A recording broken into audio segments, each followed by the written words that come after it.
morning, everyone. Buongiorno a tutti. Benvenuti. Welcome to the Venice A Resilient City on Water webinar. My name is Claudia Polese. I'm a professor from the WIT School of Mechanical, Industrial and Aeronautical Engineering, which together with the School of Literature, Language and Media hosts this event. This webinar is being promoted by Itinerarte Research, Learning and Traveling from Venice in partnership with the Italian Cultural Institute in Pretoria, and is basically intended as a day dedicated to themes of safeguarding the ecosystem and the demographic and urban heritage of Venice. Let me introduce my co-host for today. I want to welcome Dr. Federica Gullino. She's the director of Itinerarte, project manager, and our event moderator for today. Buongiorno, Federica. Welcome to everybody. Buongiorno. Buongiorno. And then I would like to present Ms. Tahira Manghera. She is my other co-host. She's also a lecturer from the School of Mechanical Engineering. And Tahira, she will just give us some instruction how to manage the Zoom platform today. Buongiorno, Tahira. Hi, everyone. Good morning. Buongiorno. Good morning, everyone. And I want to welcome also Ms. Bontle Tladi. She is our other co-host, also a lecturer from the School of Industrial Engineering. And I hope she will make sure that everything runs smoothly today behind the curtains. Good morning, Bontle. And I don't see her, but hi. and then it's my honor and pleasure then to introduce the first three guests for the formal opening of this event. I would like to welcome His Excellency Paolo Cuculi, that is the Ambassador of Italy to South Africa. Buongiorno, Eccellenza. Good morning. I hope you can hear me. Yeah, perfect. Grazie, Professoressa. Good morning. Buongiorno to all the distinguished guests, speakers, in Italy and in South Africa. It is for me a great pleasure to be here today, and I'm honored to be able to open this very important seminar. I remember quite vividly that more than a year ago, we discussed at the embassy with our friends at Wits University, Professor Robuski and Professor Polese, who are with us today, a suitable way to celebrate the 1,600 years celebration from the foundations of the Republic of Venice, whom not many knows has been one of the most powerful and long-lasting states of Europe, with a history of, as I said, several centuries. And we were presented with a major challenge. Everybody, or almost everybody, knows everything on almost everything about Venice as a capital of art, a jewel of architecture, a unique masterpiece in Europe and worldwide. So we thought that that would be, in a sense, reductive to limit our celebrations to an aspect that it is widely and rightly advertised. And by the way, I'm very pleased that with the removal a couple of months ago of all the major limits to travel from and to Italy, our friends in South Africa are now free to go back and visit Venice as it used to be done more than 2 years ago, before the health emergency. And I, for one, warmly invite all of you to seize this opportunity. If you haven't never visited Venice, go for the first time. If you had already, it's time to go back.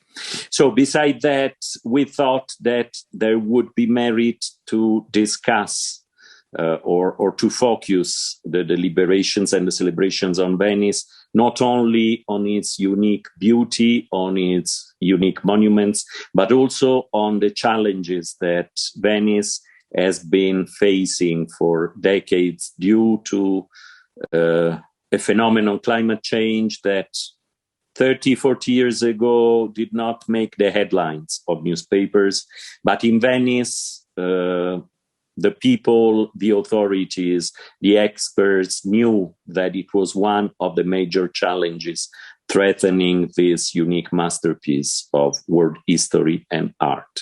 And from there, we believed that it would be appropriate to reflect together, to ponder about the challenges of a resilient city on the water. That is the characteristic of Venice.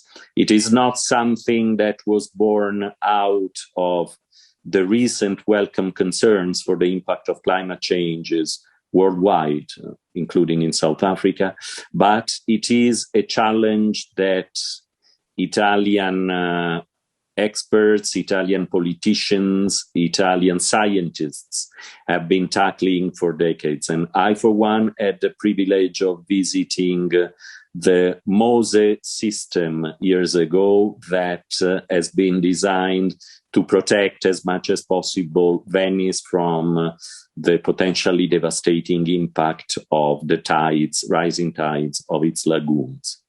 And it is another experience that I encourage everybody to see, because it is, in my view, an excellent example of how science, technology, and creativity can match together, can make a team together to protect one of the world's most important cultural heritage. So I don't want to preempt the discussion that I imagine will be rich and fruitful. I want to thank all those who have made it possible, this webinar today.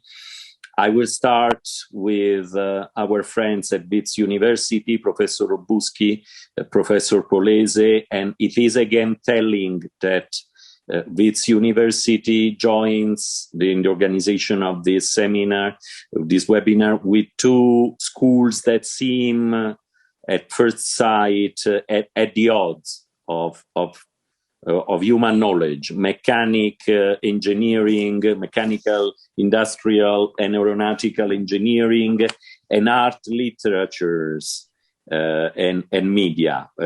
This contradiction is only apparent, but while is on the contrary, is the best evidence of how all the resources, all the skills, all the capabilities throughout the spectrum of human knowledge are needed, are essential to face together those unprecedented challenges posed by climate change. Second of all, I wish to thank deeply Itinerarte in Venice, because they were instrumental in organizing this event, the project underlining it, and several other activities that I hope we will be able to develop together in the near future. A great thank to the University Institute of Architecture of Venice, IUAV. Professor Fregolent is today with us, and she will illustrate the activities of its institute, who has been partnering with South Africa for many years. Never estimate Italians. You found them from everywhere in Italy, in South Africa, even when you would not expect it. And the Institute of Venice has a long tradition of activities, cooperation, training with major South African universities and institutions. A great thank to the Consorzio Venezia Nuova, who's the authority who has been handling the MOSE protective program. And I invite you to follow with great attention the presentation of Mrs. Zambardi. I was shocked, positively shocked, when I visited MOSE in Venice. I'm sure that you will find its presentation quite enlightening. A final thank, last but not least, to the Italian Cultural Institute of Pretoria, whom, by the way, I was chairing ad interim when we start discussing about this webinar. Now the director, Fazzi, is fully in charge, and he was instrumental to the webinar of today. So thank you so much again. I'm pleased to see that there is a huge participation online. I wish all the speakers and those who are following us online a very interesting and fruitful discussion. And I hope, one, that this will be the beginning of a journey together from South Africa and Italy on the conservation of cultural heritage. And two, that we will have soon the possibility of organizing live events either in Italy, in Venice, or here in South Africa. Thank you so much.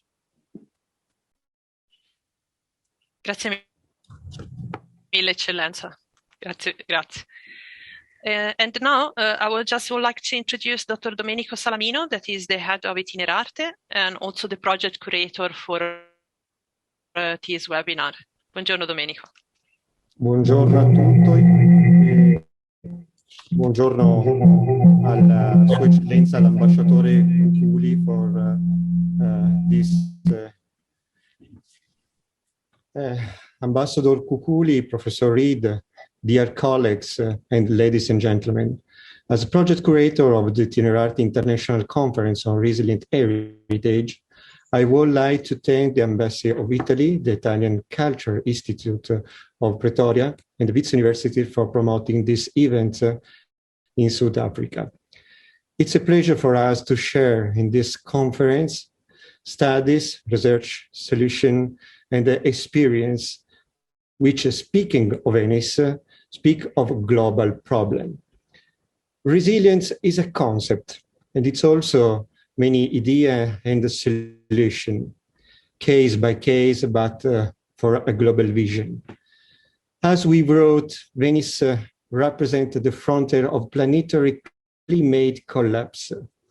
And it's also extraordinary starting point for reconsidering and modulating action for sustainability and resilience. Starting from its history, its identity, its reality for its future.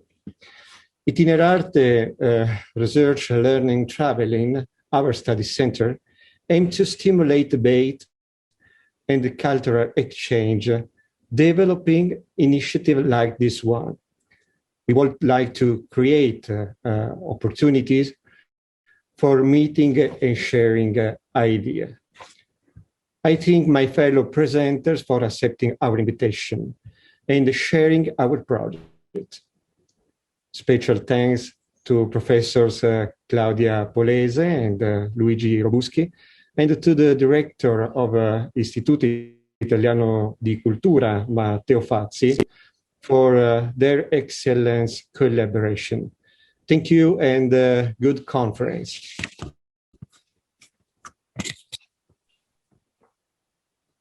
Grazie mille, Domenico. Thank you so much, Domenico. And then we move into, let me introduce you to Prof. Robert Reed, that is the head of the School of Mechanical, Industrial and Aeronautical Engineering at Wits. Good morning, Robert. Good morning. Thank you, Claudia. Your Excellency, Paolo Kukuli, of VITA South Africa, guests, speakers, and attendees, it is my great privilege to welcome you all to today's webinar. I'm absolutely delighted that the school can participate in the celebrations of the 1600th anniversary of the founding of the Republic of Venice. To be able to link this occasion into the university centenary celebrations makes this event even more special. The wonderful feature of the webinar today is that it is truly an occasion for cultural and interdisciplinary exchange. The presentations that will be made today encompass a very wide range of topics, from a historical perspective on the founding of Venice through to perspectives on the most modern engineering challenges related to solving the impact of the climate crisis on the Venice Lagoon. The more that we interact and collaborate outside of our regions, whether geographically, culturally, or academically, the greater will be our understanding of the real problems facing humanity at this time, and the better we will be able to ameliorate and resolve them. As such, on behalf of the School of Mechanical, Industrial, and Aeronautical Engineering and the University of the Witwatersrand, I welcome you all to today's webinar that I'm sure will live up to its billing by not only enlightening us, but also entertaining us. Thank you. Thank you so much, Robert. And then I'm giving the word to Dr. Federica Gollino, that she is the moderator for this event. Federica. Now, introduce our first presenter, Professor Luigi Robusti. He teaches Italian studies at the University of Venice. The title of his presentation is The 1,600 Years of Venice, Origins and Myth of the Serenissima. Let us now hear from Professor Robusti. Please. Thank you.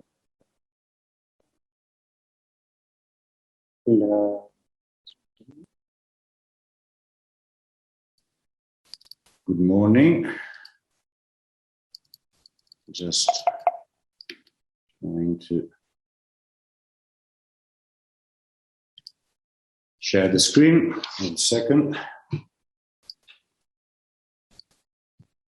There you go.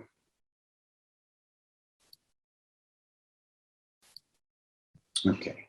Is it visible to everyone? Yes, clear. Thank you. Thank you very much. So, good morning, everyone. So the celebrations related to the 1,600 years of Venice's birth, give us the chance to investigate the identity of this incredible city that still today attracts us with its marvel.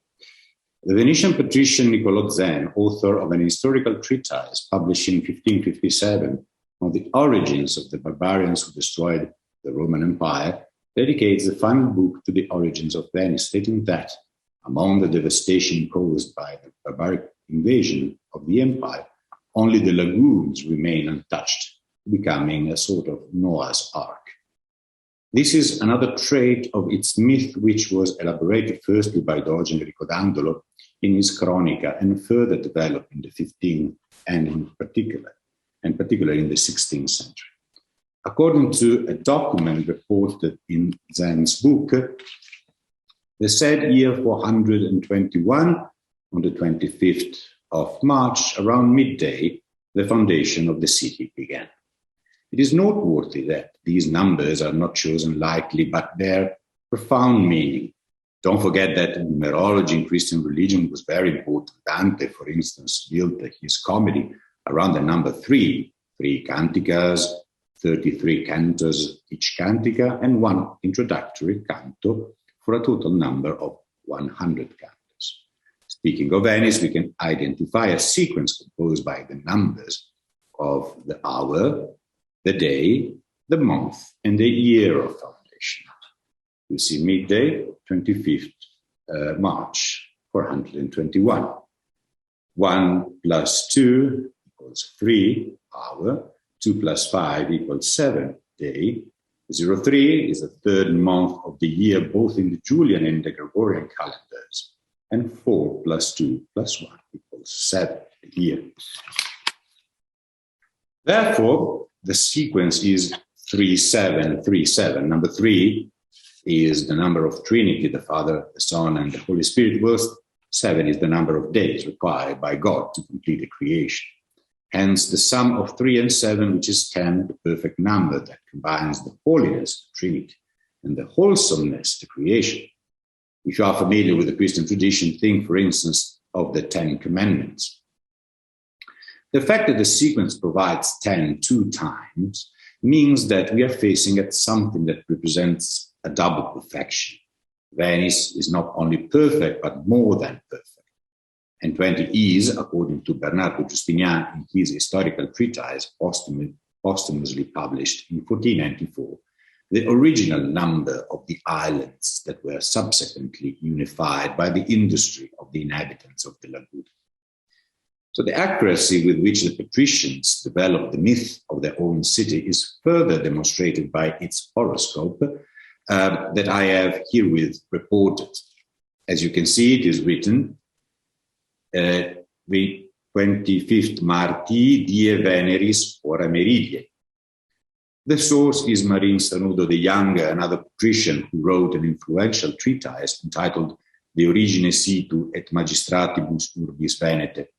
After confirming the date of foundation, Sanudo further articulates the implications of March 25th, in which day, as referred by divine scriptures, the first man Adam was formed in the beginning of the world by the hand of God.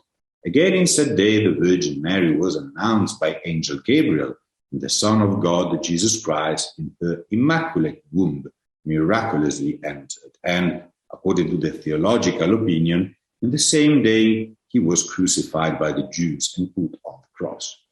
It was a day of great ceremony, hence our forefathers wanted to elect the said day for the edification of Venice. Venice is Virgo, like Mary, because nobody had conquered Venice, but also Venus, the goddess of the sea. The connection between Mary and Venus in relation to Venice is even more compelling when one pays attention to the so-called Festa della Senza, which was celebrated annually, the day of the Ascension. This day, the Doge, as representative of the Republic, symbolically married the sea in an elaborated ceremony where the political and imperial message was interconnected with the religious meaning. After all, the mere fact that Venice was built on water was a wondrous thing, as reported by Bernardo Justinian. The unicity of Venice is therefore derived from its site provided by nature, but further perfected by the hands of man who tame the element of water and hence rightfully possess it and preserve it. Well known it was to the inhabitants the fragility of the lagoon and the damages that time could cause. Adria, the town which gave the name to the Adriatic Sea, once powerful, had been almost extinguished by the progression of time which left the city without access to the sea. Something similar had happened to Ravenna. Therefore, Justinian warns his hometown to be careful and attentive. Since its origins, then, Venice was a miracle of technique. The reputation of their skills, which made the Venetians able to make possible the impossible, became part of the civic myth and identity, and it was used as a weapon throughout which imposed psychological pressure over the enemies and enhanced the internal consensus among the population and the allies. For instance, in 1439, during the wars against Milan, the enemy army sieged Brescia, which was under Venetian rule. The situation was difficult, and other cities, such as Verona, were about to surrender. Venice hence decided to give a demonstration of its strength. Armed galleys were sent to the Garda Lake, that you can see, in order to provide some relief to Brescia, which you can see on the left of the image. But since there was no direct access, the ships, once arrived at Verona, that you can see on the right side of the slide, were dragged on wooden rollers and pulled by oxen. The Venetian sources are rich of particulars. However, the best description of the spectacle was provided in a different situation. In fact, the same stratagem was adopted in 1453 by Mehmed II during the siege of Constantinople, and was reported by Critobulus in his History of Mehmed the Conqueror. Let's read it together. So the ships were dragged along very swiftly, and their crews manned the ships on the land as if they were on the sea. Some of them hoisted the sails with a shout, as if they were setting sail. and the breeze caught the sails and bellied them out. Others seated themselves on the benches, holding the oars in their hands and moving them as if rowing, and the commanders running along by the sockets of the masts with the whistling and shouting, and with their whips beating the oarsmen on the benches, ordered them to row. It was a strange spectacle and unbelievable in the telling, except to those who actually did see it. The sight of the ships borne along the mainland as if sailing on the sea, with their crews and their sails and all their equipment. Although Critoboulos attributed this idea to the superior mind of the Sultan, another witness, Bishop Leonard of Chios, did not hesitate to report in his memoir that the Turks must have learned this stratagem from the Venetians. Returning to the siege of Brescia, this stratagem worked perfectly, for it persuaded Brescia and Verona to maintain their allegiance to the Republic, although, it must be said, the galleys were defeated. The same technical ability, in order to strengthen Venice's reputation, was used in 1545 when the Ottoman overwhelming power in the Mediterranean Sea caused the patriciate to take countermeasures.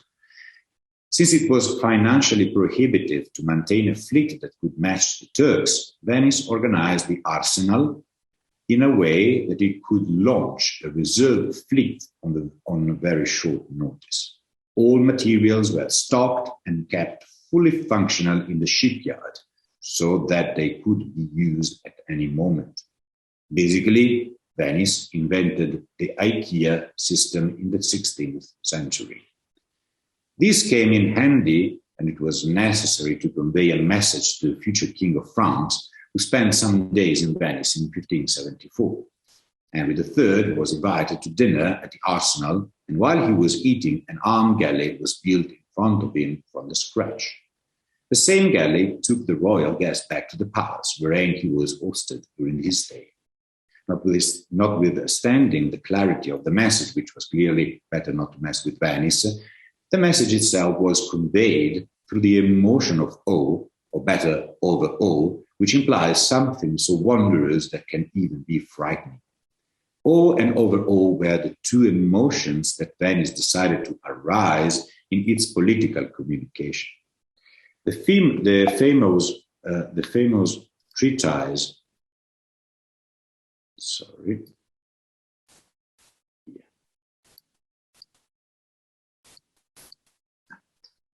The famous treatise written by Gasparo Contarini, which was posthumously published in 1543, begins with these words: I have often noticed foreigners, people wise and learned, who upon arriving in Venice and seeing the greatness of the city are so struck by admiration, almost astonishment, that they say they have never seen anything more magnificent.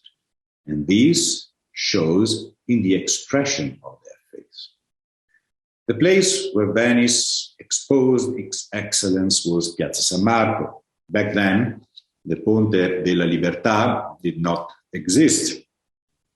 And the VIPs would reach Venice by sea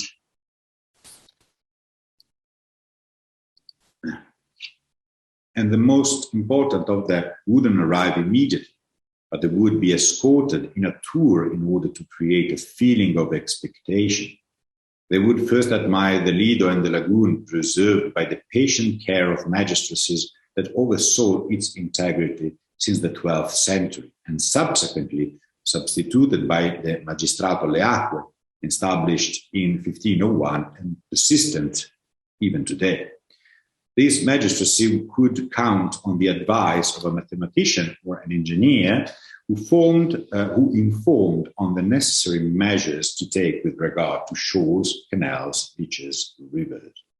Among these engineers and hydrographers, the most important is certainly Cristoforo Sabadino, who proposed fundamental solutions, in particular to divert from the lagoon the rivers that carried the most amount of slit, and to reactivate the access of the salt waters in order to allow a regular flux and reflux of the tides. In particular, Sabadino took a hard stand against the excessive lust for financial gain that led private landowners to reclaim portions of the lagoon in order to have more arable lands. The preservation of the lagoon was strongly connected with the survival of the city itself. Hence, the common interest had to prevail against the private one. In fact, the lagoon was part of the Venetian myth that was based on the impossible site where the city on the water was built. In order to maintain its name of Serenissima, most serene republic, which meant a state that was immobile, untouched by the passing of time, Chronos, but located in an eternal space, Aion, Venice had to continuously rely on the extraordinary technical abilities of its people. This is well represented in the piazza, which was the culmination of the approaching to Venice for the visitors coming from the Lido. At this point, the emotion of awe was enhanced by the progression of the styles with which the buildings were constructed. This progression, theorized by Vitruvius and reported by Sebastiano Serlio in his fourth book on architecture, published in Venice in 1537, created a rhetorical device called climax. At first, the visitor would see the magnificent structure of the Palazzo Ducale, built in the so-called Venetian Gothic style, where the Western and Eastern traditions intermingled, underlining the trading role of Venice as a crossroad between Europe and the Levant.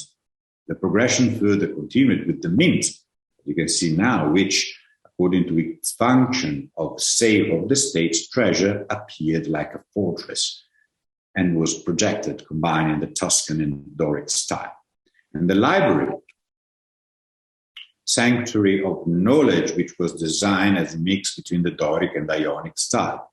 The acme of this climax was constituted by the Loggetta, realized by combining the Corinthian and the composite style.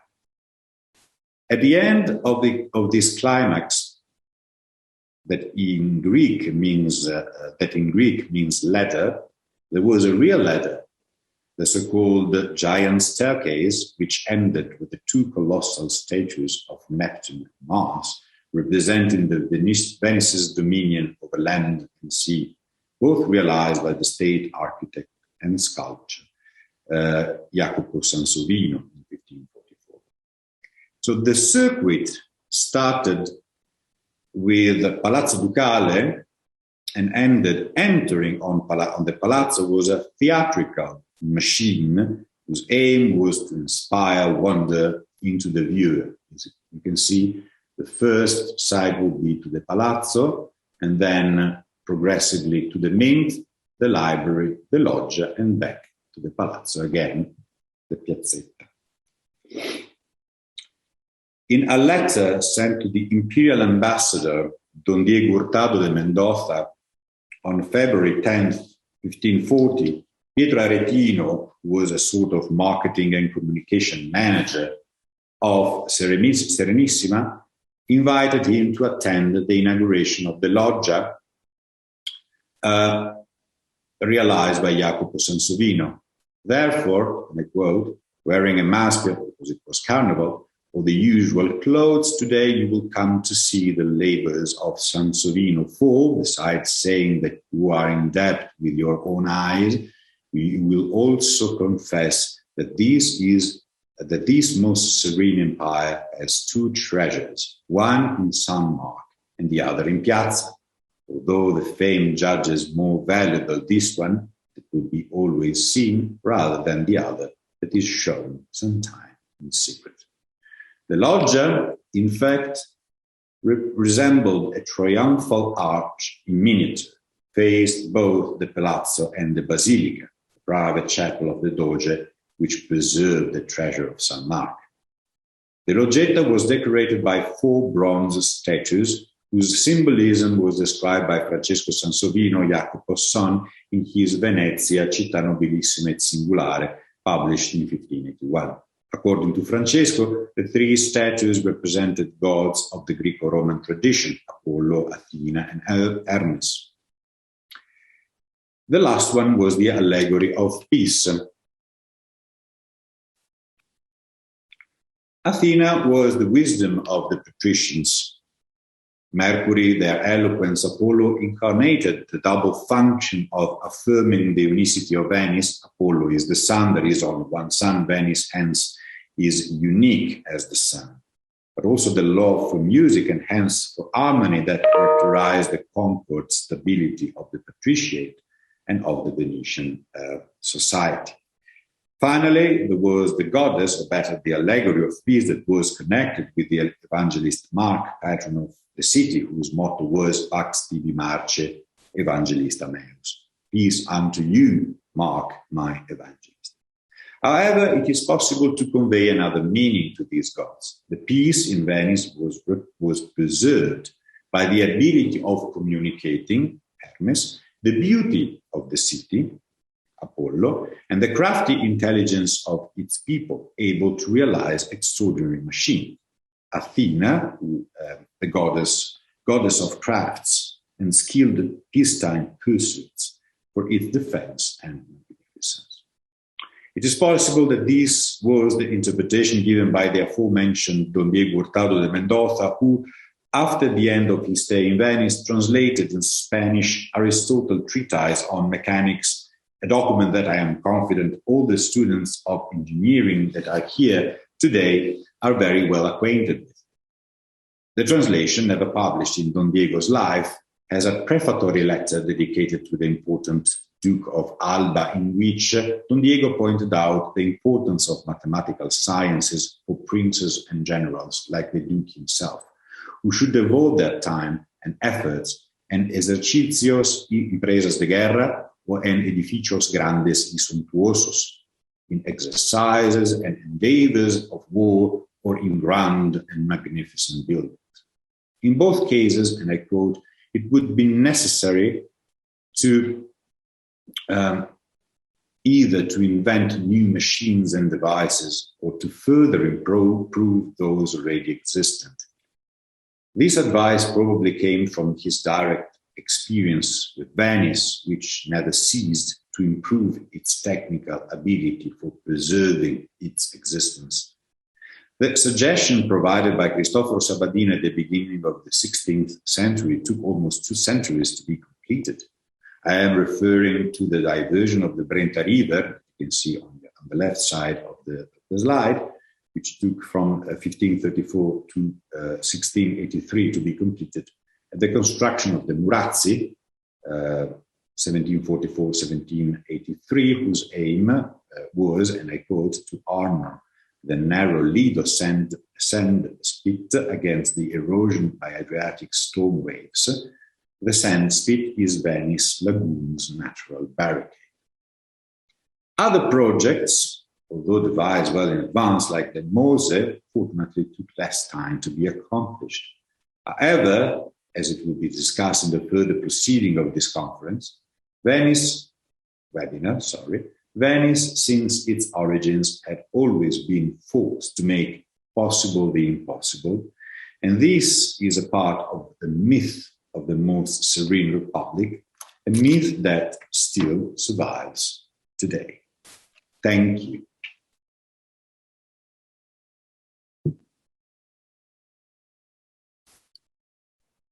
There you go. Thank you, Professor. Thank you so much, Luigi. Thank you. So our second presentation, maybe Claudia, Professor Polese, would you like to say something about this? No, I had just one question, if I may. Obviously, if everyone has got some question, you can just obviously post it on the Q&A.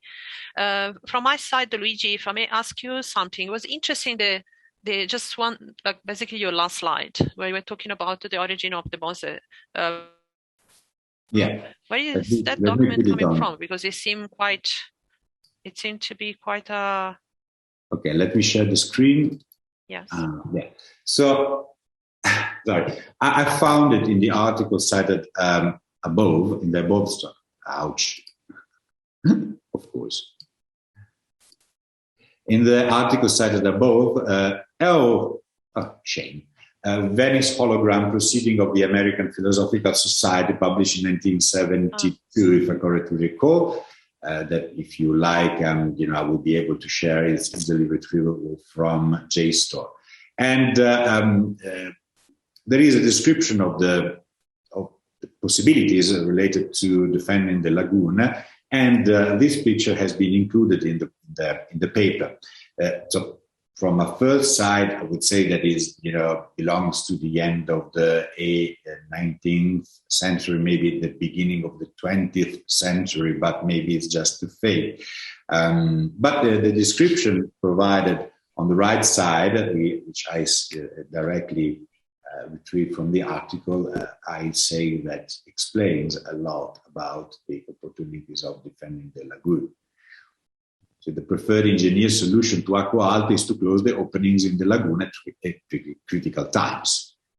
You see, each of the three channels, Porto di Lido, Malamocco, and Chioggia, are of the order of 1 kilometer wide. Among the proposed structures are bottom-hinged caissons attached side by side and spanning the opening, which is basically exactly what Mose does, as far as I know. But of course, I would like also to hear suggestions and recommendations from the other colleagues that are here today. Thank you so much. Now, this is very interesting, something maybe we can discuss a little bit later. Thank you so much, Luigi. Federica, I'm giving you. Thank you. For sure. So our second presentation is by Laura Frigolente, architect and professor. She teaches technique and urban planning at the University in Venice. Professor Frigolente will talk about resilient Venice. Please, Professor Frigolente, the stage is yours. Thank you. Thank you. Can you see the slide? Yes, it's visible. Okay, thank you. Thank you. Good morning, and thank you very much for the invitation. It's a great pleasure to be here today and with colleagues and experts about discussing about Venice and its future.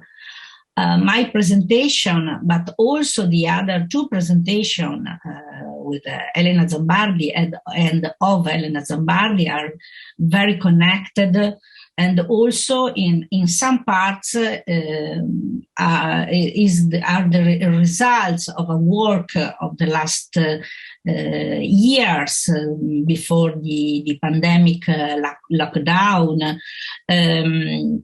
That involved some colleagues of the MIT of Boston and Elena Zambardi too, so with a very important in this interdisciplinary approach. And these results have been exposed at the Biennale of the last year, the 2021.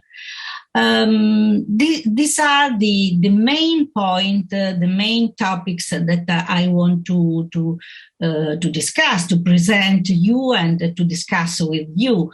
The evolution, the transformation, and in particular the human intervention in the lagoon. A video about the high tide, the flood of November 1966. That is a very important moment, dramatic moment for the city, for the historical center of the city.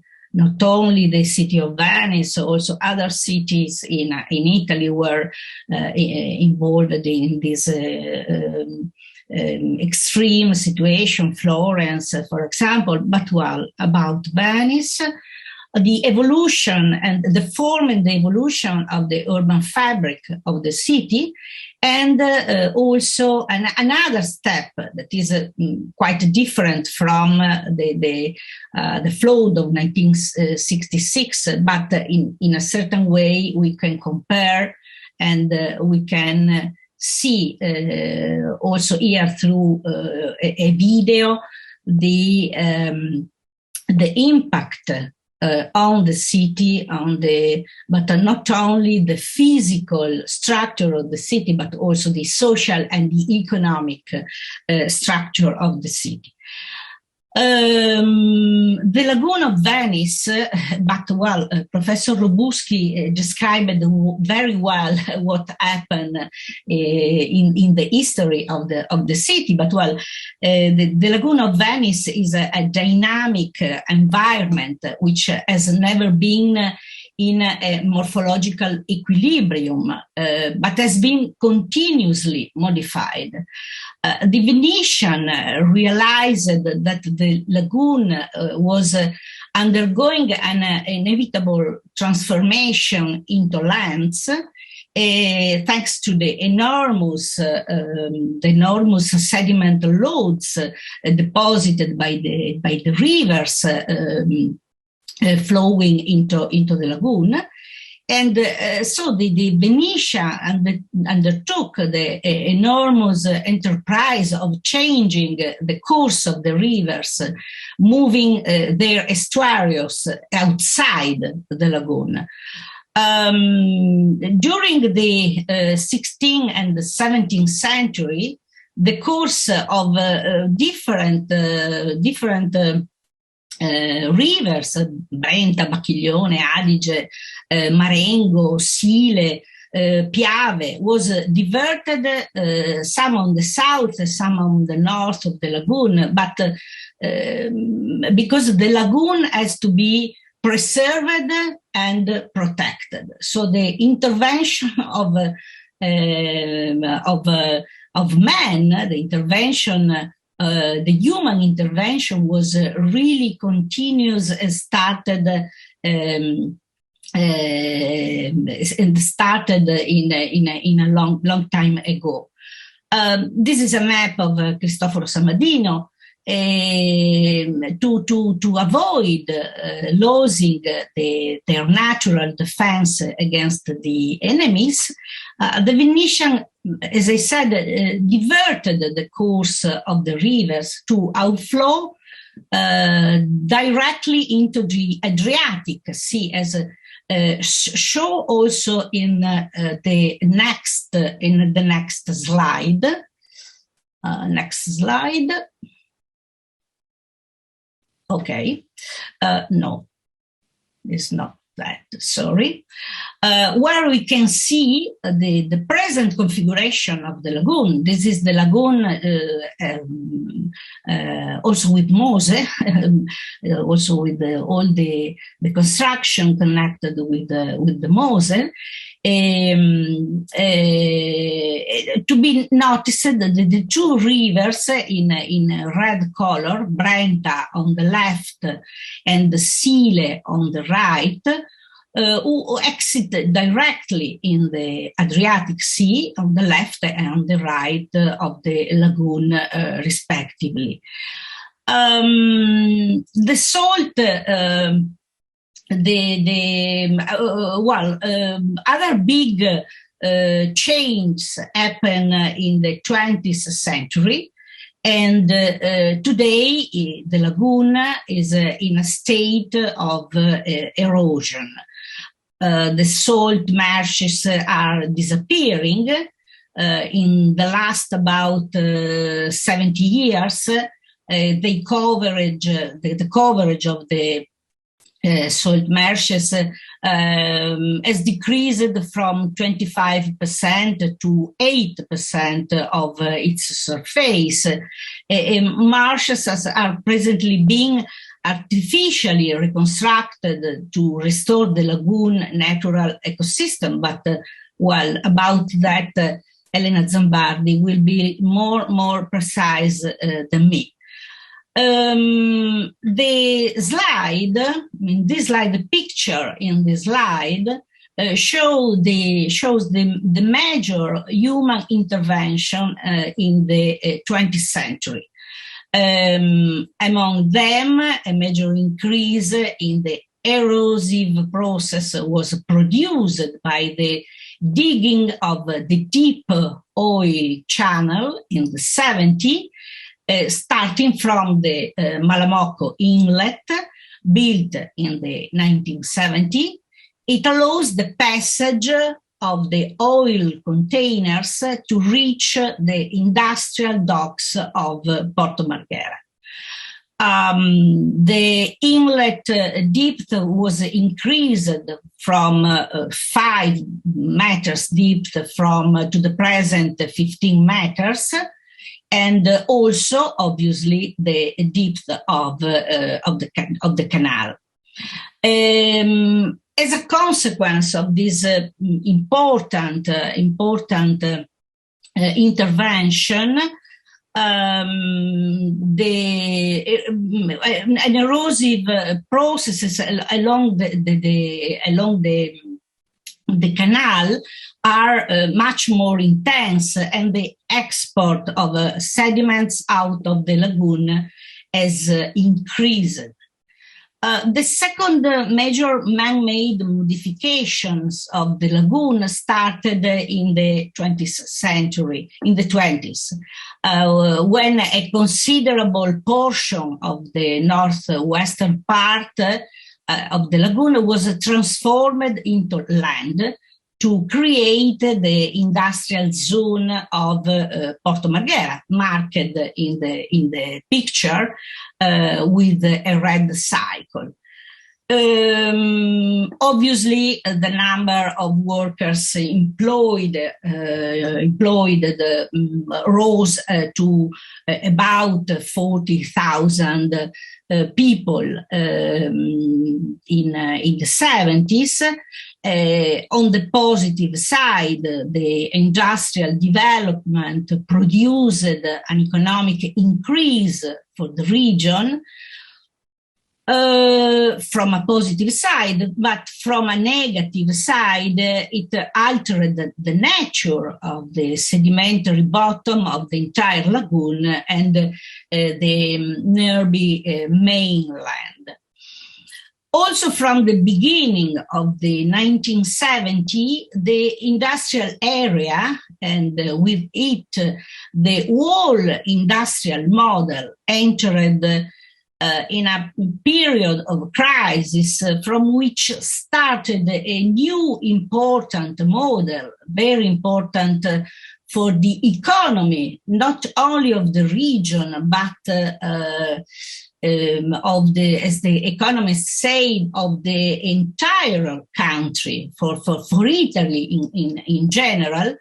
And so an important model based on a small and medium-sized enterprises, which gave rise to a powerful boom in the economy of the region in the course of the 80s and 90s. But I repeat, not only for the region, but also for the country. But while continuing to present what happened in the lagoon, we have to put in evidence two important phenomena, in part also, natural phenomena, and also phenomena the man, human intervention had some responsibility also about that. But the two phenomena that you can see in the slide, underlined in this picture, that are the eustatism and the subsidence of the lagoon. Eustatism is the long-term sea level rise due to, in response also to the climate change, and the subsidence was due to the intervention of man. Even if, as you can see, there is a natural subsidence, the orange area, but a big responsibility for the subsidence of this lagoon is also connected with the human intervention. Demand induced subsidence resulting by the collapsing of the aquifers resulted in cumulative 12 centimeters of subsidence from 1925 to 1970. So it's a very important result. This picture summarizes the combined effect of total subsidence and eustatism. It shows the loss of ground elevation in centimeter with respect to the 1908 mean sea level. And the man induced the subsidence, the area, the red area, that shows the dramatic increase, as I said, between 1925 to 2007. This 26 centimeter loss of ground elevation has been consequences for the lagoon system.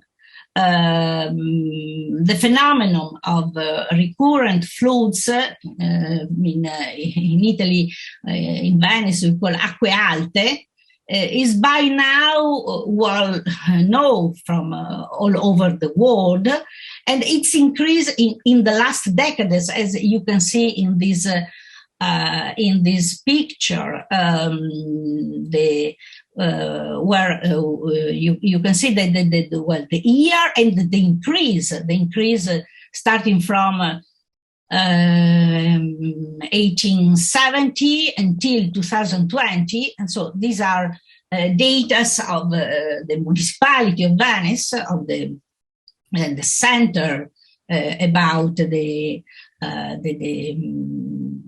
center, the service center of the municipalities that work about that, and we can see it's a very evident this situation.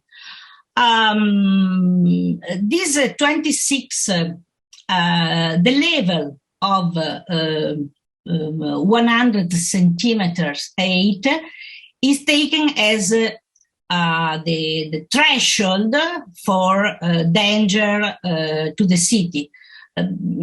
Presently, at 90 centimeter, San Marco Square is completely submerged.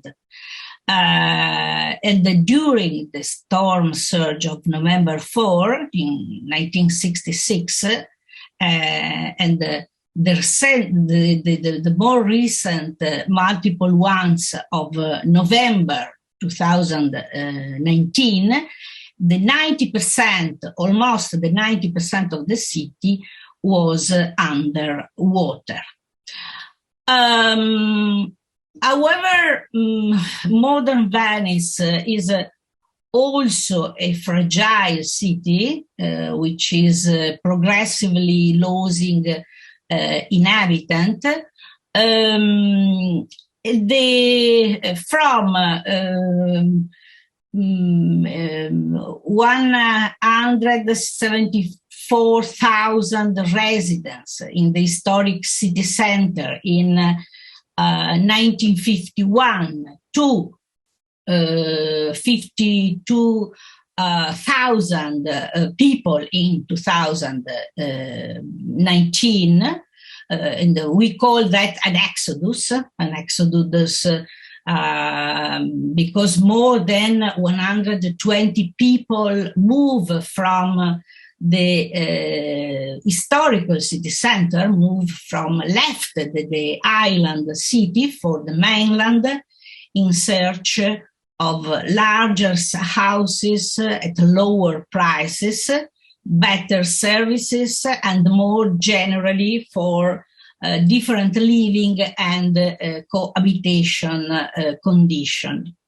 The reasons for such a decrease in population from 1951, and the slides summarize this process, are firstly the situation and condition of the building stock and very round down dwellings. And in addition, the increase in commutarism with the workers' demand to be nearer to their workplace on the mainland. The selection, we can say, is based mainly on income. That is, the ones who leave the city, the island city, are those who live in rented accommodation on the ground floor or in buildings which require huge restoration expenditure. So this is the effect of the high water is also that the damage to the city and to the building construction. About that, I want to show you a short video of the November 1966, because I think that is very, sorry, I have to interrupt, but I think that is very important. Can you see the video? Yes, it's playing now. Thank you. This is a video, well, San Marco Square in November 1966. You can see that the city was completely covered, completely, the high water arrived in a very large part of the city.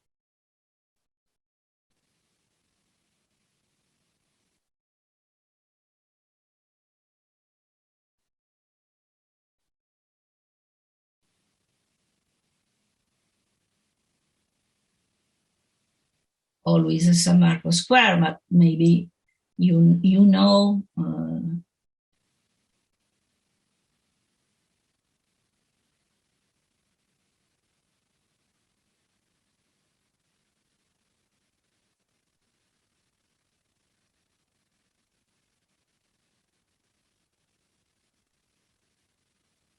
And the problem was about building, as I said before, the use of the first floor of the building, the pollution that was provoked by this event.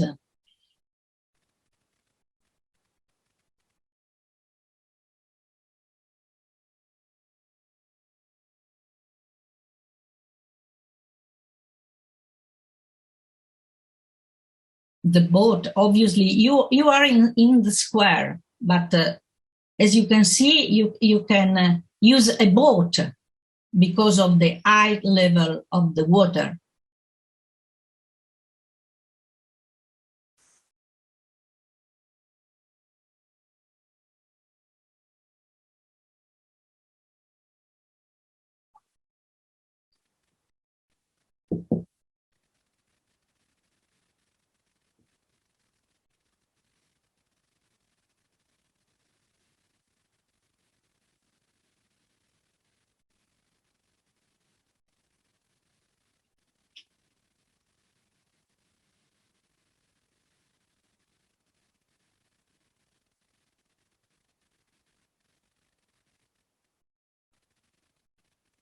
I spoke about the economic question that was an important reason for people to move from Venice, from the island of Venice, toward the mainland.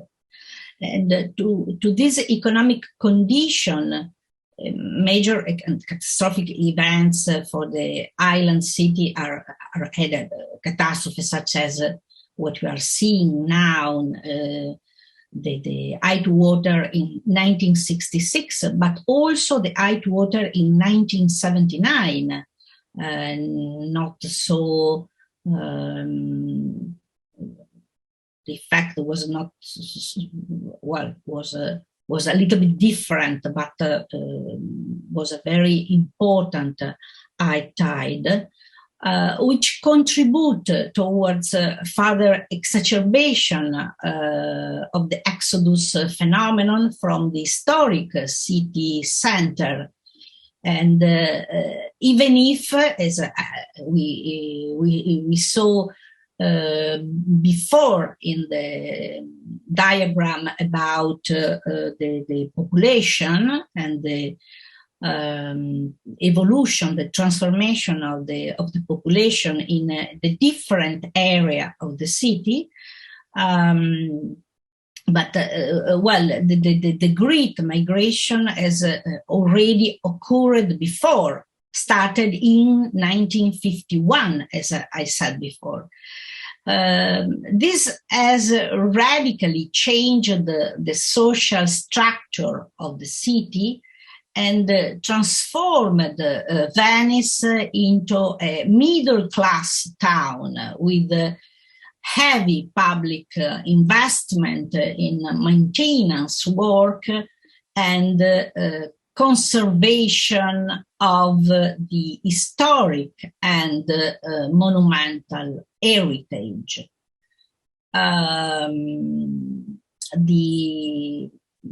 The cost of the intervention is, but about that in the next speech with Elena Zambardi, we will show you some intervention and also what means the maintenance of and the conservation of the historic and the monumental heritage, but also the maintenance of the lagoon, because we have continually to intervene in the lagoon and to maintain the lagoon. But as see before, this is a long history about this city.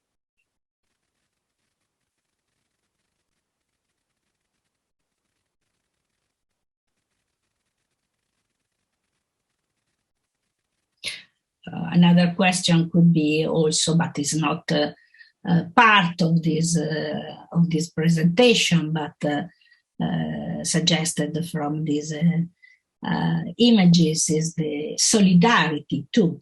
I think that solidarity is part of the capacity of the resilience of a city, and events like that show us the capacity of this city to respond, to react to this situation in the 1966 as in 2019. The reaction of the city was very important, and the solidarity too is a part important for the construction of the social tissue, for the social society, for the city in general,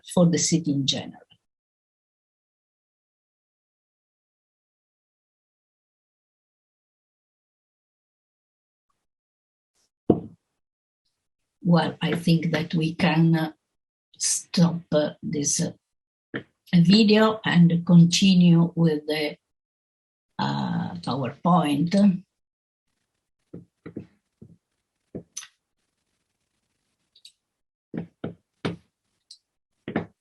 Okay.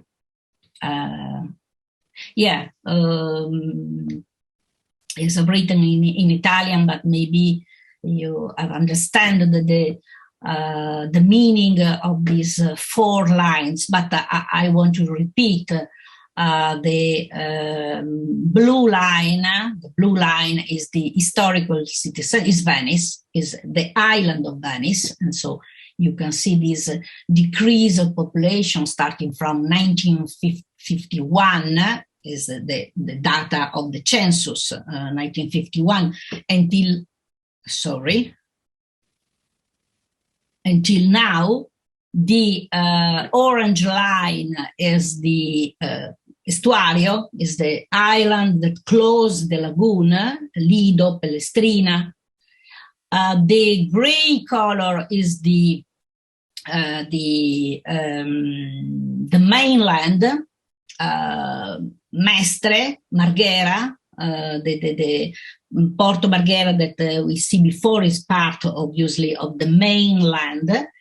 And the yellow line is the total amount of population of the municipality of Venice. So, well, this is a dynamic, classic dynamic, but I don't want to spend more words about that. But also, in the case of the municipality, there is an increase and a decrease. So the population that move from the historical city centers move toward, in a first phase, toward the mainland, but then move towards other municipalities, other completely out of the border of the municipality. In the municipalities close of the first and of the second ring around the municipality of Venice.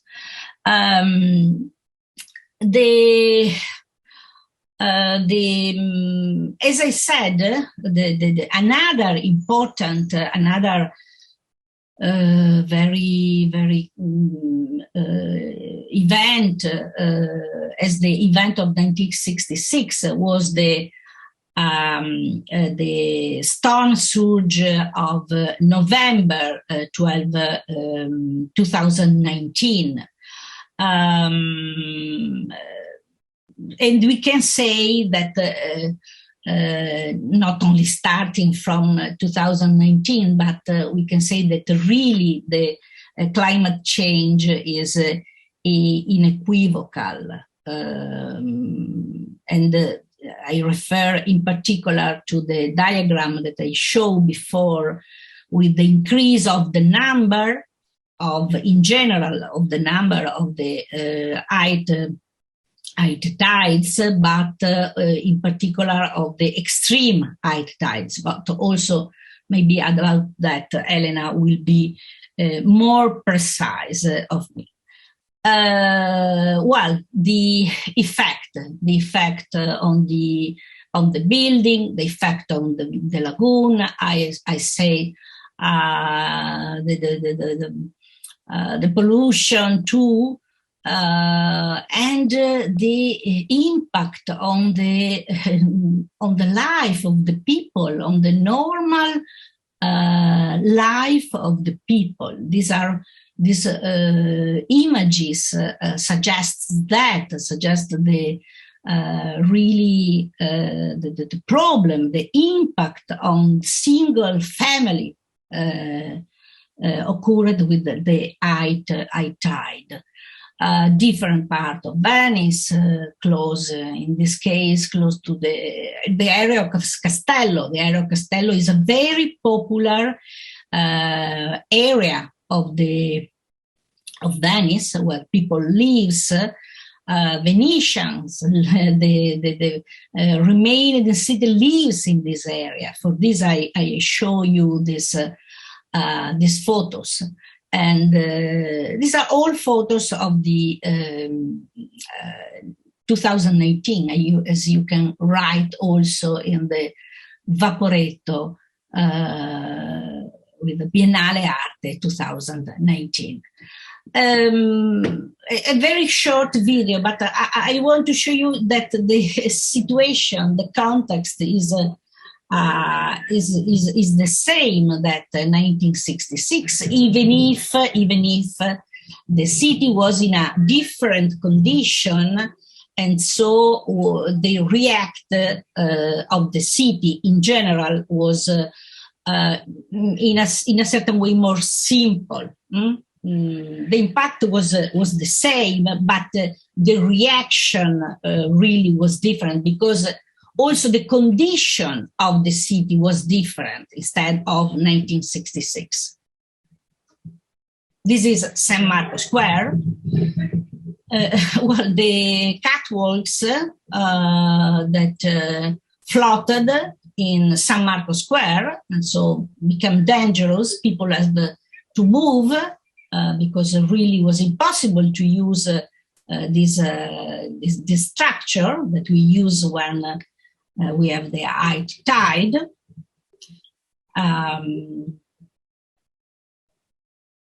Well, pollution in general term, but this situation provoke also that. Sorry, this is the same. Another very short video, but I think that is very clear the meaning. The area of a train station.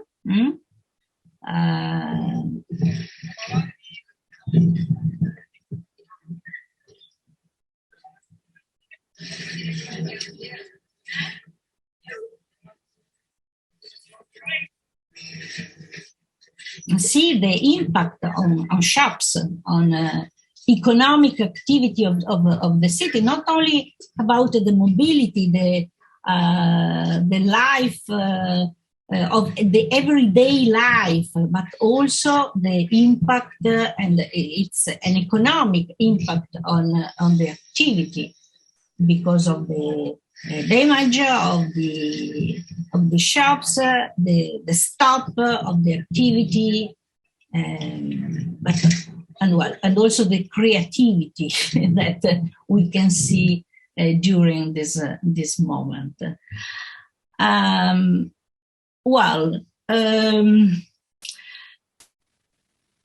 Those who remains living in Venice are faced with the deterioration of their houses, the high costs of maintenance, and subsequently in more recent times with the discomfort caused by the masses of tourism which invade. We can use these words because 30 million tourists every year is really an invasion. Invade the city and the public transport system, and their impacts on the also we have to count also their impact on the residential market of housing. The exodus has depopulated the city and left behind an aging population, while tourism constantly on the rise, also after the pandemic lockdown of the last two years, has become the most important economic sector, changing in a certain way the face of Venice. The urban fabric of Venice is very compact and homogeneous, and this picture show also that. Is the result of a morphologic evolution and the progressive intensive building which establishes that famous consolidated urban form of the city. Campi Square doesn't exist. It exists only a square in Venice, that is San Marco Square. All the other squares are called Campi. Or campielli, smaller squares, corti, courtyards, salisade. Salisade are broad paved paths, fondamenta, the paved river and canal path, and Rio Terra, the covered over the waterways. All these typology, all these elements compose public open space, which have a spatial function and use in Venice. Venice is completely pedestrian. But the water, too, is an immense public space experienced both in the urban part of the city and in the lagoon. Overlooking the public space, as is to be expected, there are various economic activities. Today, in particular, it is trade principally connected by the dynamic of tourism. Thus, we have observed in the course of the last decades is a progressive transformation of the Venetian urban landscape due to the difficulty of traditional activities to respond to the demand of an ever-increasing number of non-residential users of tourism in particular. Non-residential users involve also other categories, but I'm speaking about specifically about tourism. This has left a small part of a niche of standardized trade, and at the same time a luxury trade linked to the big labels and multinational of this sector, located in the heart of the city, very close to San Marco Square and Rialto. These are the two main area. And so San Marco Square in this picture is the red square, the red rectangular that you can see almost in the middle of the picture, and Rialto is if you see the is here. These are the two area of the luxury trade. And have brought Venice and its unique urban structure in line with the other mass tourist cities. There is, therefore, we have to say that polarization in certain sector, confirmed by the analysis that we conducted in the field, which highlights the presence of a shop with a principal tourist vocation and along the main tourist routes, the replace of more traditional commercial structure and the transformation of the way and the forms of selling the same food products, for example, which are increasingly oriented towards transit flows with fast food and take-away offers.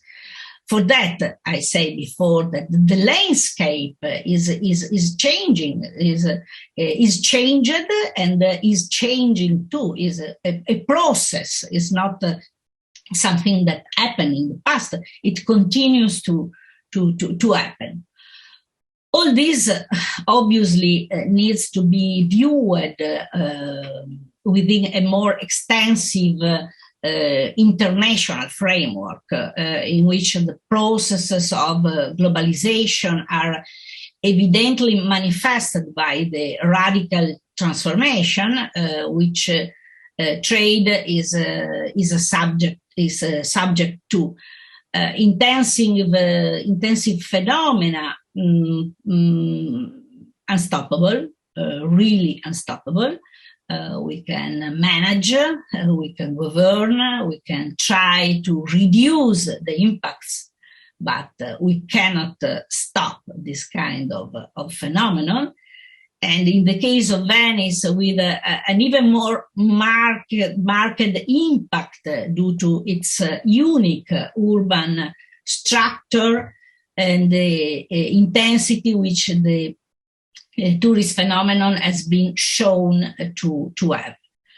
But apart from the type of activity and its prevailing user that which we wish to highlight is the use of the ground floor, not only for productive, commercial or craft activities, but also for residential use, often with receptive purposes, and therefore for tourism, another time for tourism. Also, this transformation is connected to this market sector.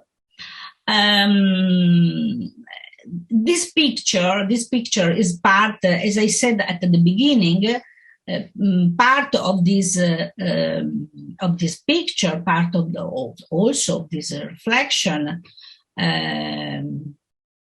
was exposed in the panel at the Biennale in 2021.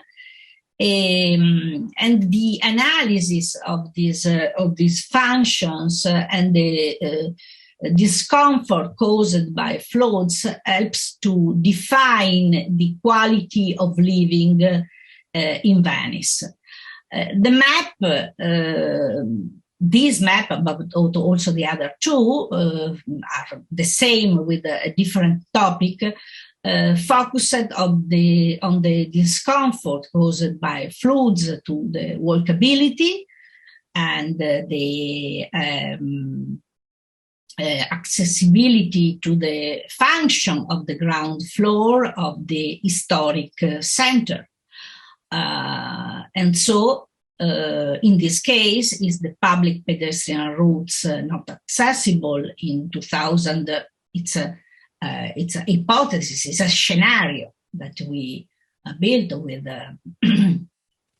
Paolo Malanotte of the MIT of Boston and Elena Zambardi in 2050 for at least 20 times a year, with floods of an altitude between 100 to 110 centimeters.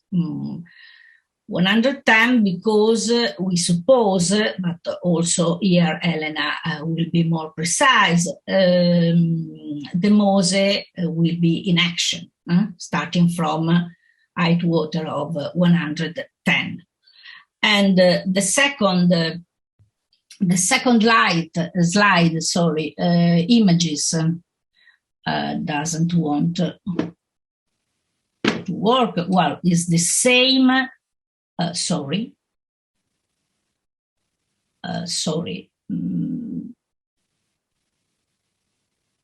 Yeah, okay. Well, it's access to the residence, and the last one is the access to the shops. So the idea of this work was to measure in a certain way the discomfort caused by floods, to the everyday life, but in particular to the economic activity that are at the floor level, at the first level. That underline, and I conclude, a fragile city, but despite the outline of a fragilized Venice regarding its residential component, because of the white water and also because of the mass of tourism, we can say that Venice is still a residential city. Before I talk about the capacity of reaction of the city, but also, and in the next speech, in the next presentation with Elena Zambardi, we will show you which are and the amount of intervention about Venice. And so Venice is a livable residential city, continue to be a residential city. Thank you.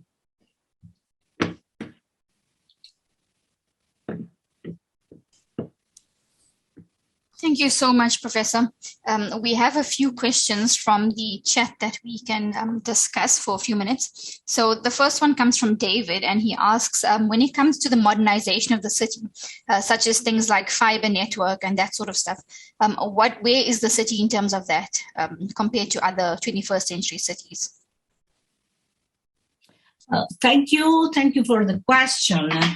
Well, I think that Venice is really a city, a modern city, is the city of the modernity, more than a modern city. It's a city of the modernity.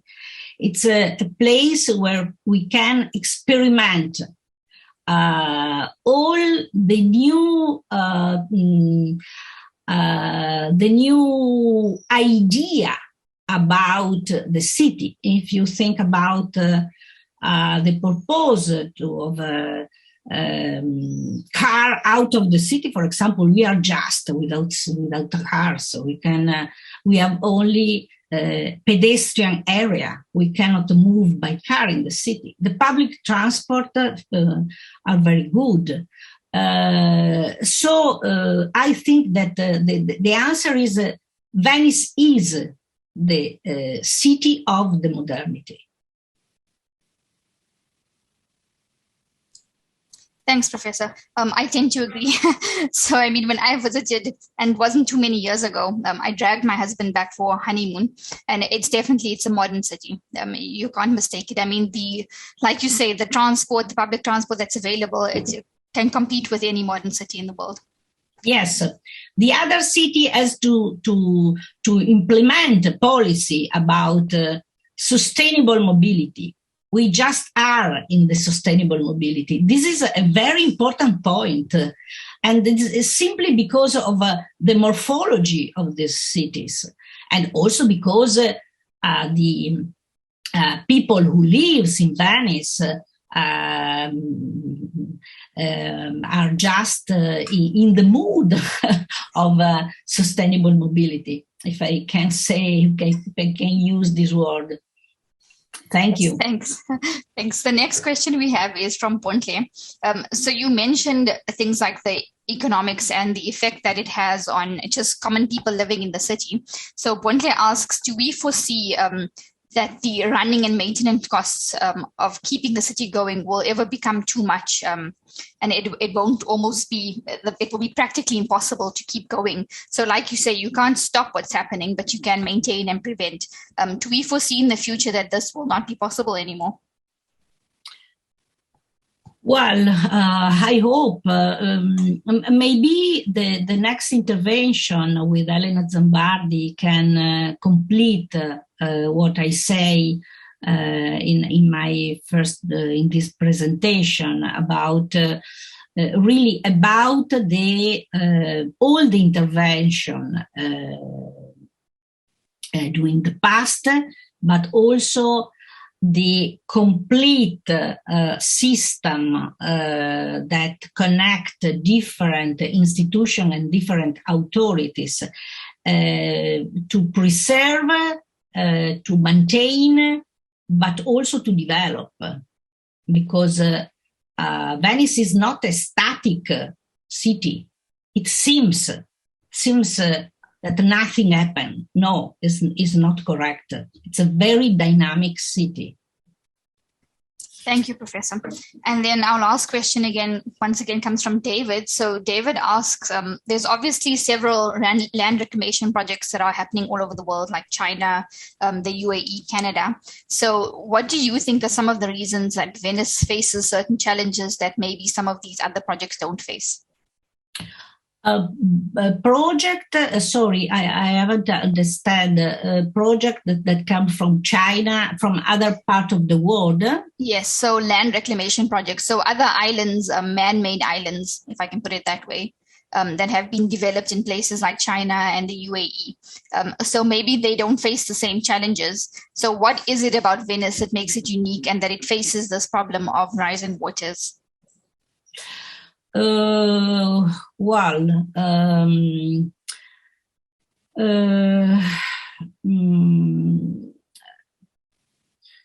Really, the connection maybe I don't understand correctly the question, because obviously there is a connection, all is connected, but the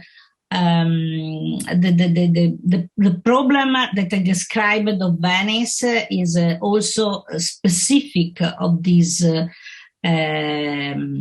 of Venice, and well, of course, there is we live in a globalized world, and climate change is a problem for all over the world, not only for Venice, of course.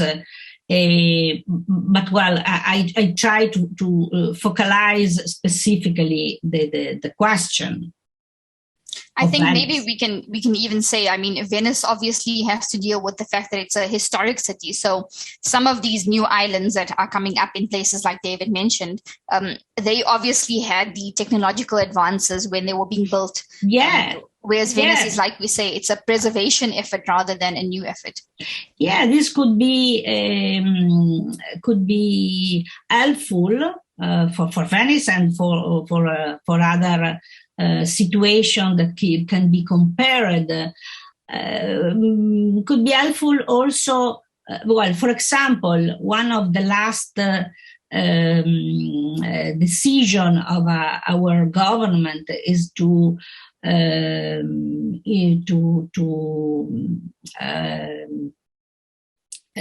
organize a specific institution about sustainability in Venice, because the idea and the slogan too, but well, it's okay.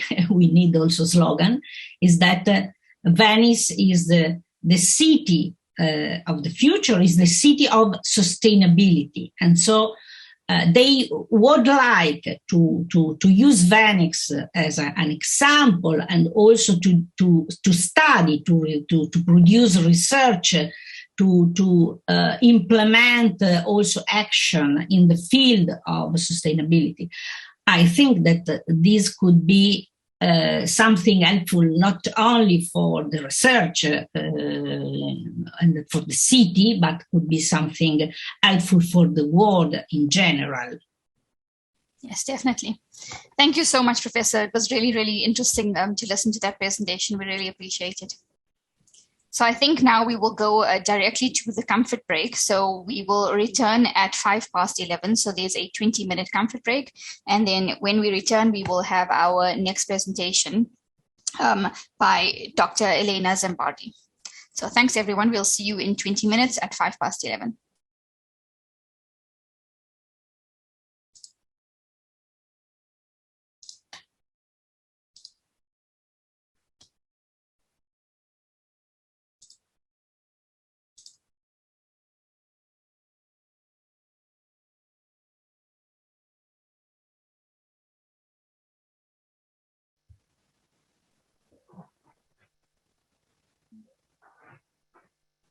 Okay, so now I think everybody's back from the break. The title of the third presentation is the MOSE System, an integrated plan of interventions for the protection of Venice and its lagoon. The presenters are Professor Fregolent and Dr. Elena Zambardi. Let me briefly introduce Dr. Zambardi. Over 20 years, she has been involved in the program of interventions for the safeguard of Venice and its lagoon, MOSE System, through the Society Consorzio Venezia Nova. So let's hear now from Dr. Zambardi. Thank you.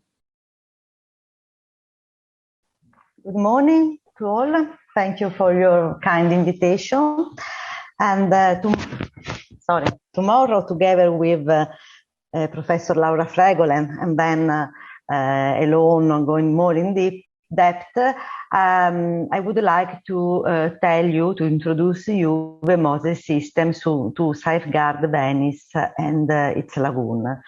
I show you some PowerPoint. Sorry, Professor, could you be so kind to just your desktop, because you are the light on your backside. We cannot see you very well.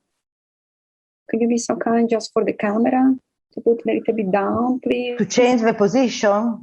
See, please. No, it's not so easy. Just a moment, I try. Sorry. I'm sorry to bother you.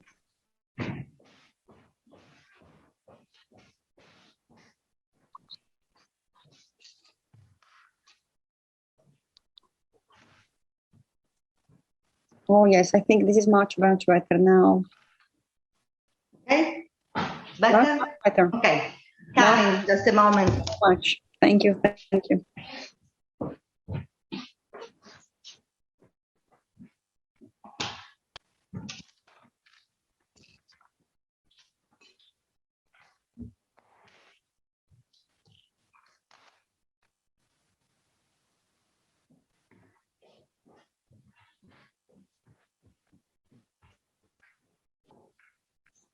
Sorry.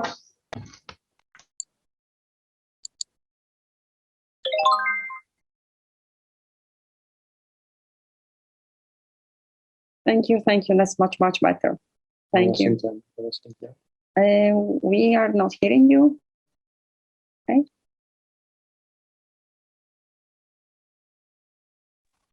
Okay, can you hear me? Perfectly. Everything is better. May I share my PowerPoint? May I start? Sure. Okay.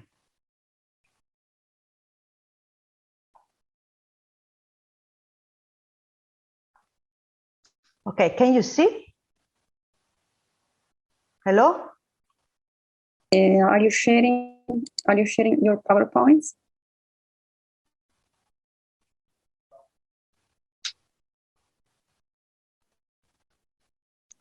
Okay. Can you see? Okay. Yes, perfectly. Okay. Thank you. So, as I told you before, tomorrow I would like to speak about this the Moses system and try to explain what it is. The Mose is a huge program of works that dealt with the complexity of a lagoon in a unitary and integrated way. The Mose has addressed all the lagoon according to an holistic approach, giving an answer to the necessity of a total physical defense from floods, but in the respect of the identity and the capacity of adaptation of a lagoon. This is the lagoon of Venice. It's a very, sorry. Yeah. It's a very big and complex ecosystem. The lagoon of Venice is covering 550 square kilometers. It's a fragile environment, a complex environment, because there is Venice and a lot of other island and urban center, important and historical urban center like Chioggia. There are important economic activity sites, area such as Porto Marghera, the industrial area of Porto Marghera, an important airport and an important commercial port. So you can imagine how to the complexity to deal with all these elements, not only on a morphological point of view, but also on an economic and social point of view. Sorry. So to manage all these, it's necessary to have an integrated approach. The lagoon of Venice, you can see here, Venice. Can you see that? Okay, Venice is here. This is the lagoon. This is the very particular net of morphological elements, that salt marshes, mud flats, that are very important for the lagoon. Are important because are, first of all, its identity, but also because they are necessary for the hydrodynamic of the lagoon and for the biodiversity. This is the littoral, the coastal littoral that separate the lagoon from the Adriatic Sea, in which there are three openings, the inlets. From these openings, the tide enter and exit from the Adriatic to the lagoon. This constant link and exchange of water between the lagoon and the sea is fundamental for the life of the lagoon, for the hydrodynamical, for the ecological balance of the lagoon. The trend today, the lagoon is for its nature is in balance, to become sea or become land. Depends if prevail the erosion or the silting up. So the nowadays trend is the erosion and the loss of sediment in the lagoon. Later we can see in depth this aspect. After the big flood, 1966, that Professor Laura Fregolent exposed you very well, and I think you have an idea of the dramatic event. It was the worst floods ever recorded. The Italian government take the consciousness of the problem of Venice. And the important things is take the consciousness of Venice, but mostly that Venice was not alone, but Venice was part of a lagoon. And if you want to save Venice, to safeguard Venice, you have to safeguard Venice in its lagoon. And so you have to face all the problems, not only the floods, but all the problems that affect this ecosystem.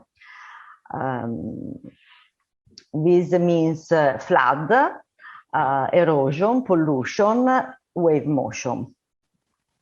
And in response to all these problems, the problems of the water exposed by Laura Fregolent was the worst and more dramatic element of decay of the lagoon. This is because during the 20th century, Venice has lost, in respect of the sea level, about 25 centimeters. So the relationship between Venice and the sea and the water have totally changed. Venice is for a century a city on the water, but something has changed. Venice has lost these 25 centimeters, and considering that Venice is in about 1 meter on the sea, so 20 centimeters are a lot. For this reason, the problem of floods has become ever frequent and intense. Now is a slide just to show, because after the last flood in 1919, it was terrible. It was the second after the 1966. It caused a lot of damages. But we understand that it's not easy to understand what we mean. So if when we say, sorry, because there is, okay. We have to go back. Sorry. In the 1990, the water reached the level of 1 meter and 87 centimeters, which does not means 1 meter 87 centimeters in the water, okay, because it's calculated in respect of the sea level, but the same is a very, very, very high phenomenon, and mostly because sometimes this kind of high water are together with wind and waves, so it's very affected for the city, and I repeat, for all the lagoon, for the ecosystem, for the morphological elements of the lagoon. So an high water 1.87 m means this in town. This is some imaging of that terrible days. Okay, I come back. I told you that the MOSE is an integrated solution for a complex environment. Because when we speak about MOSE, usually we think people think to the MOSE barriers for the defense from floods that are for sure the sorry, make confusion.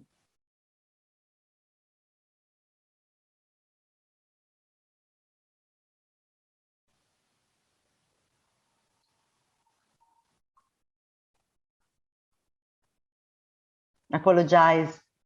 Okay. For sure, the barriers, the MOSE barriers, are the central element of this great defense and environmental rebalancing system. But it's important to remember that are a part of the bigger plan of intervention. It's important to remember that are part of a plan of works that take into account all the Lagoon of Venice, all the aspects of this ecosystem, all the elements of this ecosystem. So together with the protection from floods, the environmental protection, the protection of the pollution site, the defense of the littoral from protection from the storms. And these are the results of these big works. And what has been done is the reinforcement of the littoral for about 56 kilometers, with the reconstruction of restored and naturalized of the coastal dunes, because these works are important for the physical defense. Physical defense means from defense from floods, defense from, in this case, from the sea storms. But it's important, we know, also the biodiversity defense. So reconstruct and give an help to defense from the wind, to defense the inhabitant from the wind, to maintain the sand, but it's very important also to recreate a good system of biodiversity. The defense of the urban local defense, because there are some area in the lagoon, in the inhabited center of the lagoon that was, because now we have worked for it, that was very, very low on the water. Very, very low means sometimes 80 centimeters. So it was affected always from water. In this case, together with the MOSE barriers, we have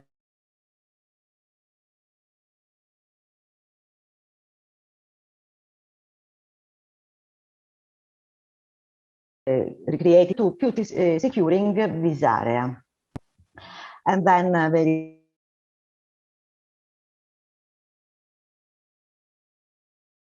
of a polluted site like the industrial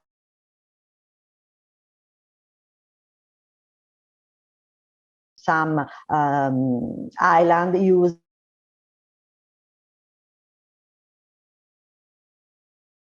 the work has to seal it off this area in order to avoid the dispersion of pollution. And then, last but not least, the improvement of the environmental resilience with the protection of 39 kilometers of salt marshes, the protection of the minor island. The minor island, maybe you know Torcello, Murano, Burano, there are a lot famous, La Certosa, San Servolo, Lazzaretto, and the reconstruction of salt marshes.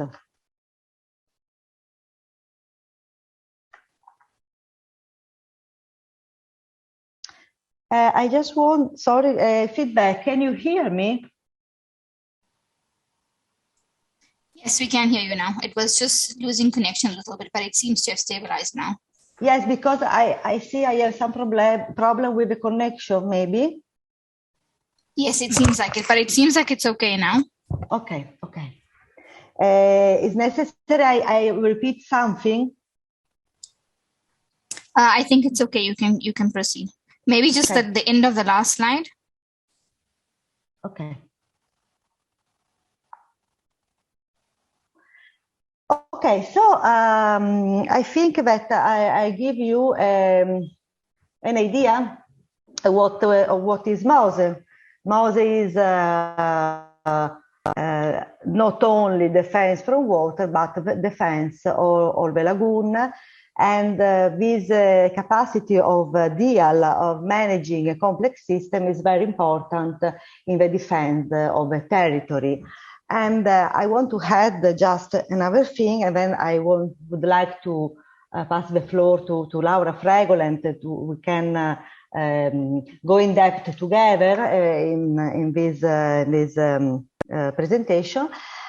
From a cultural and scientific viewpoint, the long process of work to safeguard Venice and this lagoon means studies, design phase, work phase, has led to the acquisition of a vast wealth of knowledge. And Venice now has a very important, complex, multidisciplinary information system, thanks to the safeguard action for and MOSE. Okay, Laura? Yes, thank you, Elena. Well, I will try to share with you a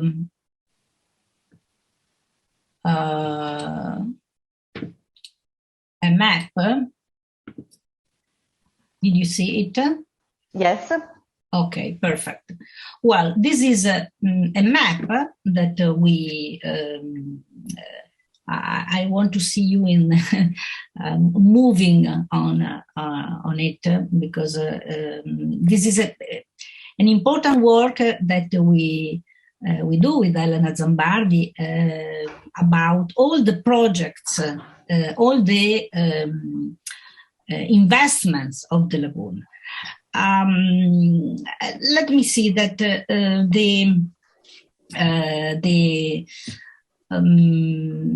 the overall theme of the resilience of Venice is addressed also now. Elena explained a lot about that. Is addressed in different and complementary aspects. Over more than 1,000 years of history, the lagoon, as we said before, has changed from a state of sedimentation due to the sediments deposited by the rivers to the present state of erosion. The human intervention of the 20th century made the city and the lagoon resilient for survival in an industrialized era, an industrialized world. The challenge for the future is to ensure a resilience to global warming and the danger of never sea level rise. The four barriers, as said Elena before, but also in her next speech, is the major step to protect the city and the lagoon under scenarios of the sea level rise for the foreseeable future, for the future of the lagoon and of the city, because as Elena said very well, it's a system. It's not simple a part, but it's a system that connects sea, lagoon, island, main island as Venice, obviously, and also the mainland with all the. So it's a very complex system that has to be managed, that has to be governed.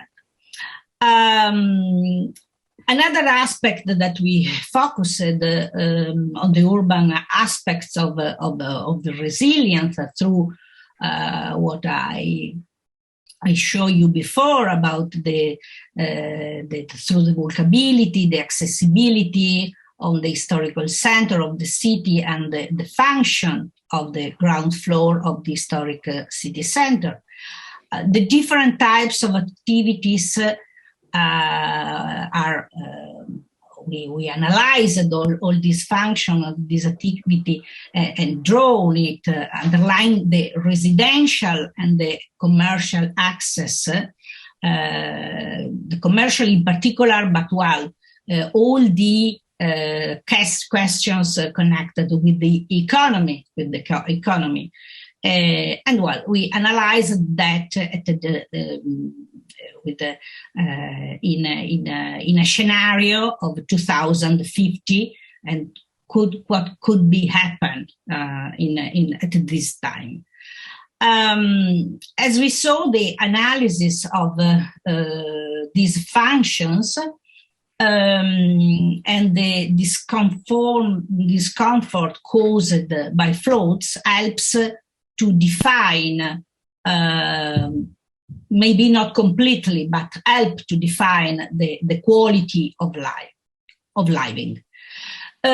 So all these, because to introduce the map that was a very long work, because in this map underlines the project carried out in the lagoon after the high water of 1966 by the different institutions involved, the state, the region, the Veneto region, and the municipalities of Venice, but not only, also the municipalities of Chioggia, and in a second time, the municipality of Cavallino, because Cavallino was part of the municipality of Venice, and starting to the end of 1990, become a municipality, an autonomous municipalities.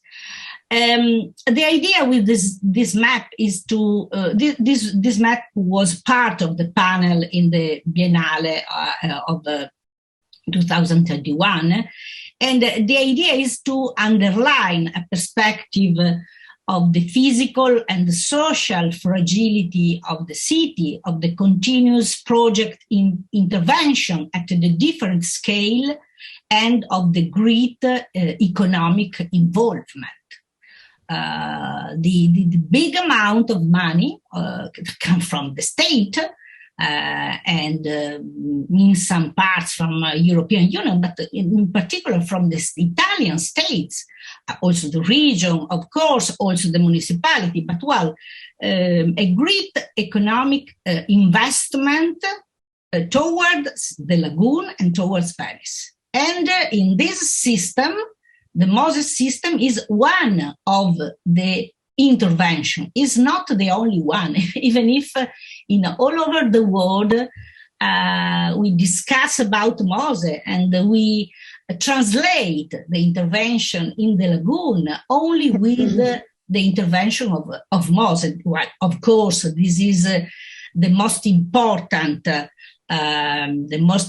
construction, but really what we want to underline with this map is that, and try to draw on, is that we are speaking about a system a system of institution, and so different stakeholders, different actors that work about the same with the same goal, and so to defend, to preserve, to maintain the lagoon, but also to develop, as I said before, and between institution, public institution. And this is, I think, a very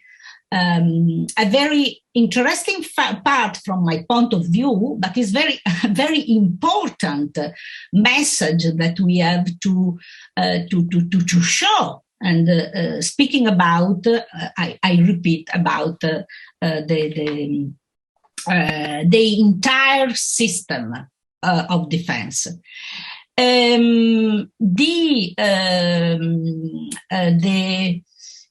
try to. It's not seen. One moment that I try to. Because I want to show you the legend of, because, well, all these intervention, as said Elena, are divided in three macro categories. The defense from the storm, that come from the sea, the defense from floods, and so the point of view is the lagoon, and the environmental rebalancing. And the yellow, the red intervention are the defense from the storm surges. The orange, the yellow are the defense from the floods. Blue, the blue is the environmental rebalancing. These are the Mose inlet, the Mose intervention, the inlet to the lagoon, and the red line. This is very important, I think. The red line is the intervention in the area, not punctual intervention, but area project that involve completely the island. For example, this is the Lido, this is Pellestrina, but involve completely, the image is not so good, it's a low resolution, but all around the city of Venice, there was intervention, there was area intervention connected with the preserve of the city, intervention on the pedestrian area, on the public space, on the building of the city, through important investment that come from the state, as I said before. This is the reason, this is the meaning of this map. It was a long work to produce this map, and but the idea was to show the system, not only the single important, very important intervention, but not only the single intervention, but maybe the connection, the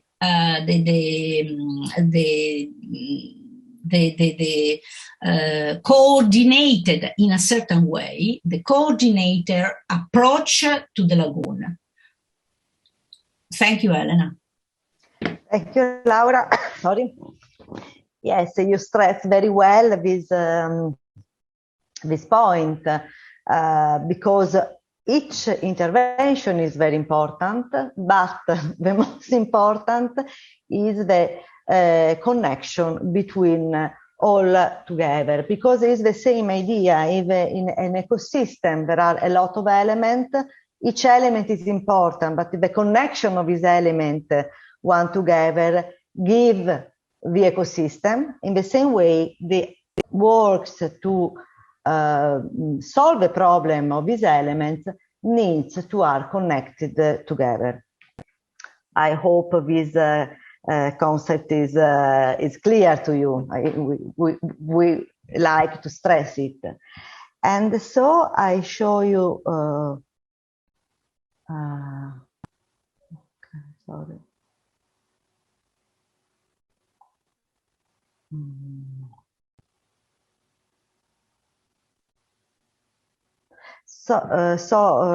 Laura, we can show in the details, not much in the details, what we mean when you say we have work in all the lagoon. And for example, these are the works done for the protection from sea storms. And what has been done, as I told you before, the reinforced of the coastal littoral, the dunes. And it's important because in some case, this is the example of Pellestrina. Pellestrina is the southern part of the Venetian littoral. In Pellestrina, there was very, very narrow, it was a very, very narrow land, strip of land, and mostly in the 1966 was strongly affected by the waves from the storm, from the water. And so the new beach helps to defend, to protect this area, and the sand helps to stop the strongs of the waves. And this intervention, the sense was to create jetty connected to an underwater reef. And so in this way, you can create some cells, some boxes that in order to maintain sands. The sands was taken in the sea, far from the coast, because also this method is important, because if you take sand here, you can create phenomena of circulation of erosion. So you take the sand from far from the coast, then with a pipeline you take on the coast, and this system helps to maintain the sand in science, avoiding to re-put sand every season or too much often. And this work, the Professor Zambardi? See, yes, you can you hear me? Sorry, you are not, yes, you are not currently sharing slides, so sorry. You were talking, I'm sorry. Okay. Thank you. No. No, okay. I don't know what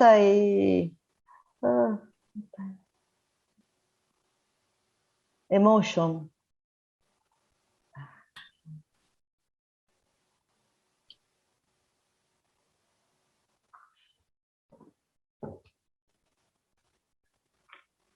Can you see? I see your screen, not the presentation yet. Not the presentation.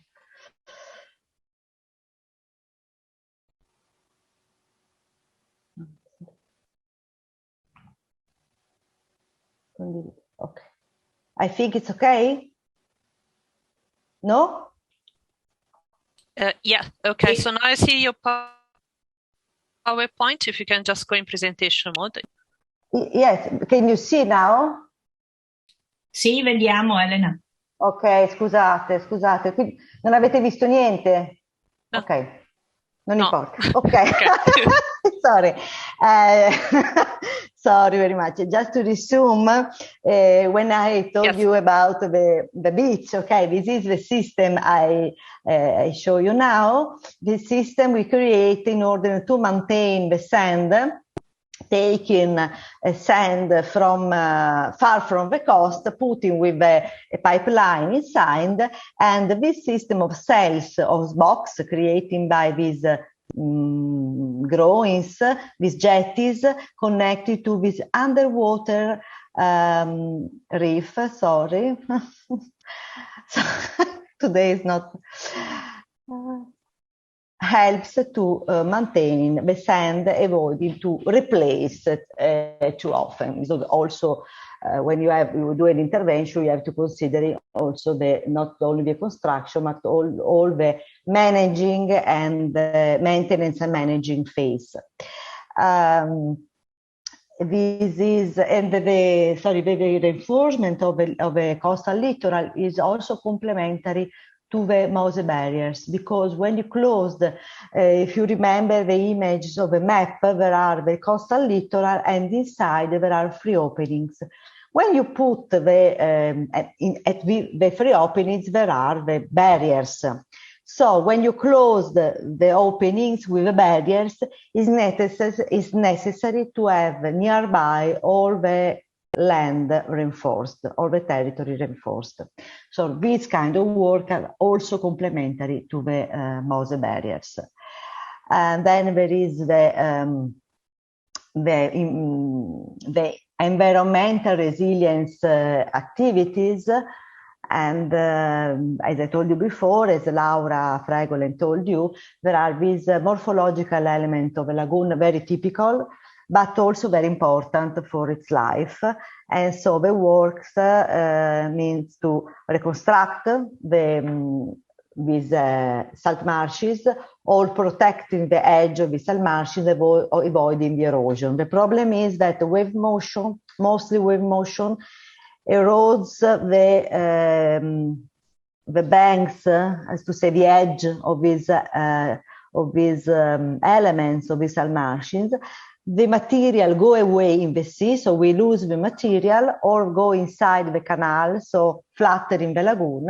And so it's necessary to remove the sediment from the canal, put inside the salt margin, with double aims to maintain in the lagoon the sediments, reconstruct these salt marshes, avoiding the loss of material in the sea. Because if you remember, I told you before, the trend now is the erosion and not the silting up. And also the program of works defense, restored, recuperate a lot of minor important islands in the lagoon. This is an example of erosion of a salt marsh. This is how we work. We create this perimeter defense system, and then we put inside the material, the elements, and the vegetation spontaneously come. And also this intervention is important of a hydraulic point of view, because when the water enter by the inlets, find a way to exit. It's not a flat, to say, morphological net, and is very important for the biodiversity again. And this is how, also in this case, taking the sediment that was in the canal and put again in the salt marsh. And these are some examples of works to protect, to defend, to secure the polluted area. So the 40 kilometers of industrial canals in the area of Porto Marghera, 7 former dams, and we did also some intervention for the phyto biopurification of the areas. This is an example.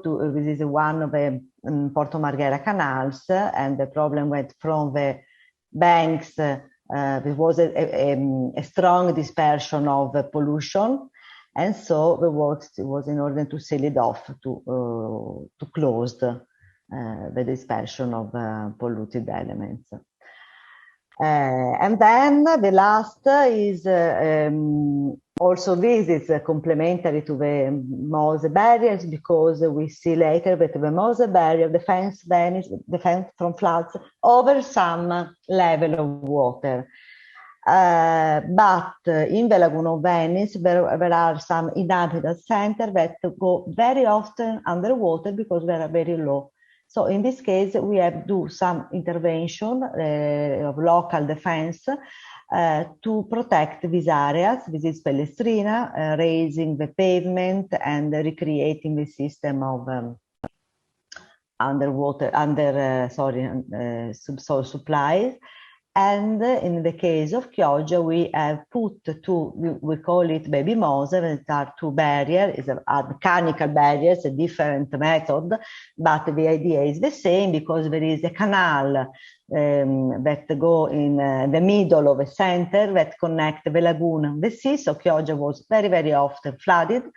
And we put this baby mose, and now Chioggia from about 15 years is defend until 1.30 meters. So Chioggia inhabitants are very happy, but for floods above 1.30 meters, we need to put in action the mose barriers. So I think, Laura, if you would like to add something.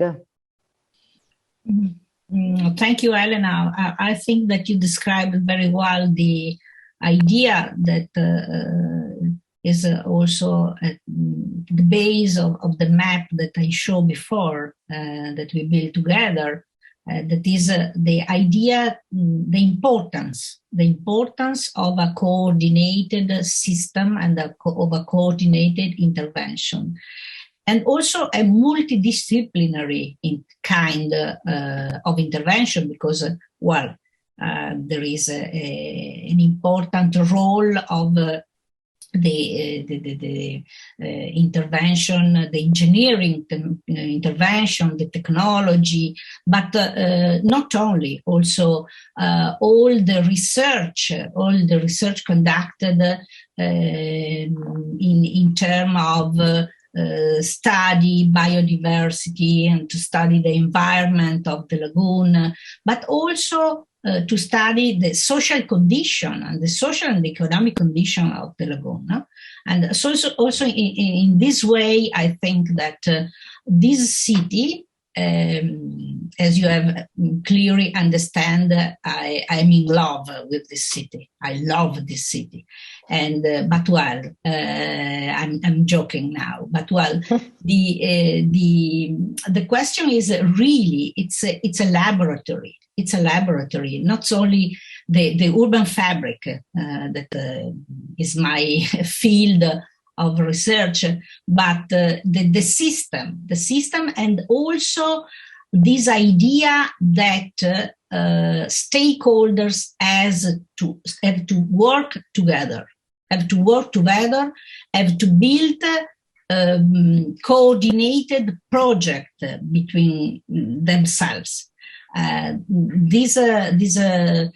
About that we have to do a lot of work too. It's not all solved, but this is I think in a certain way also a good example. I don't know if Elena agree with me, but I think that it's also a method, could be a method, could be something that we show also to other context, completely different, all that we just say about that. But this could be something that we can share, no? The complexity, the capacity to study and to stay in this complexity, and also the capacity to implement method and policy for manage this complexity.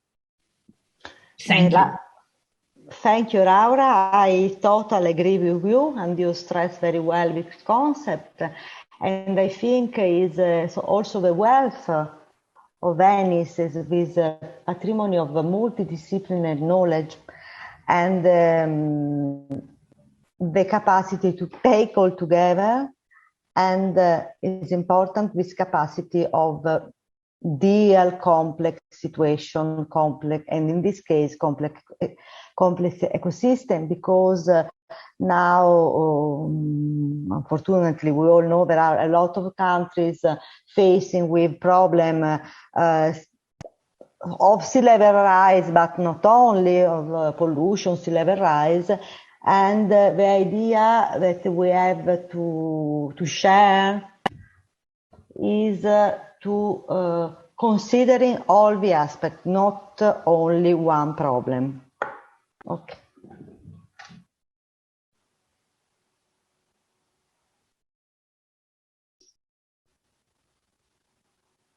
I would come back to show you the maps of the lagoon. They give, I think, very well this idea. There are a lot of things, not only, of course, in the Lagoon of Venice, because there are the historical, the architectural aspect, the ambiental aspect, the industrial aspect, and economical, social. So it's very complex, and we have to consider it, to approaching to the territory with this systematic and holistic approach. Okay, thank you.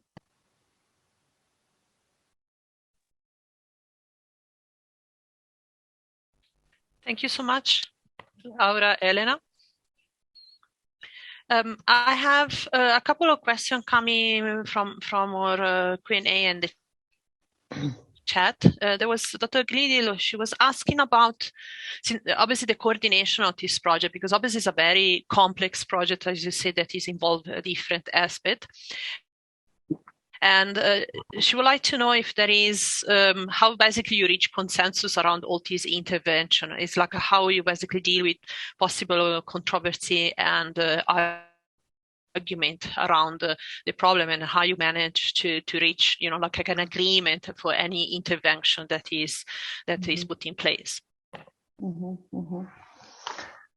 Okay, of course, it was a long way of analysis, studies, design, and construction. So there are a lot of controversies sometimes, or sharing of idea. And some of these interventions are deal with other bodies, because, for example, the intervention to protect the local urban center were together with the local municipality, for example, with an agreement.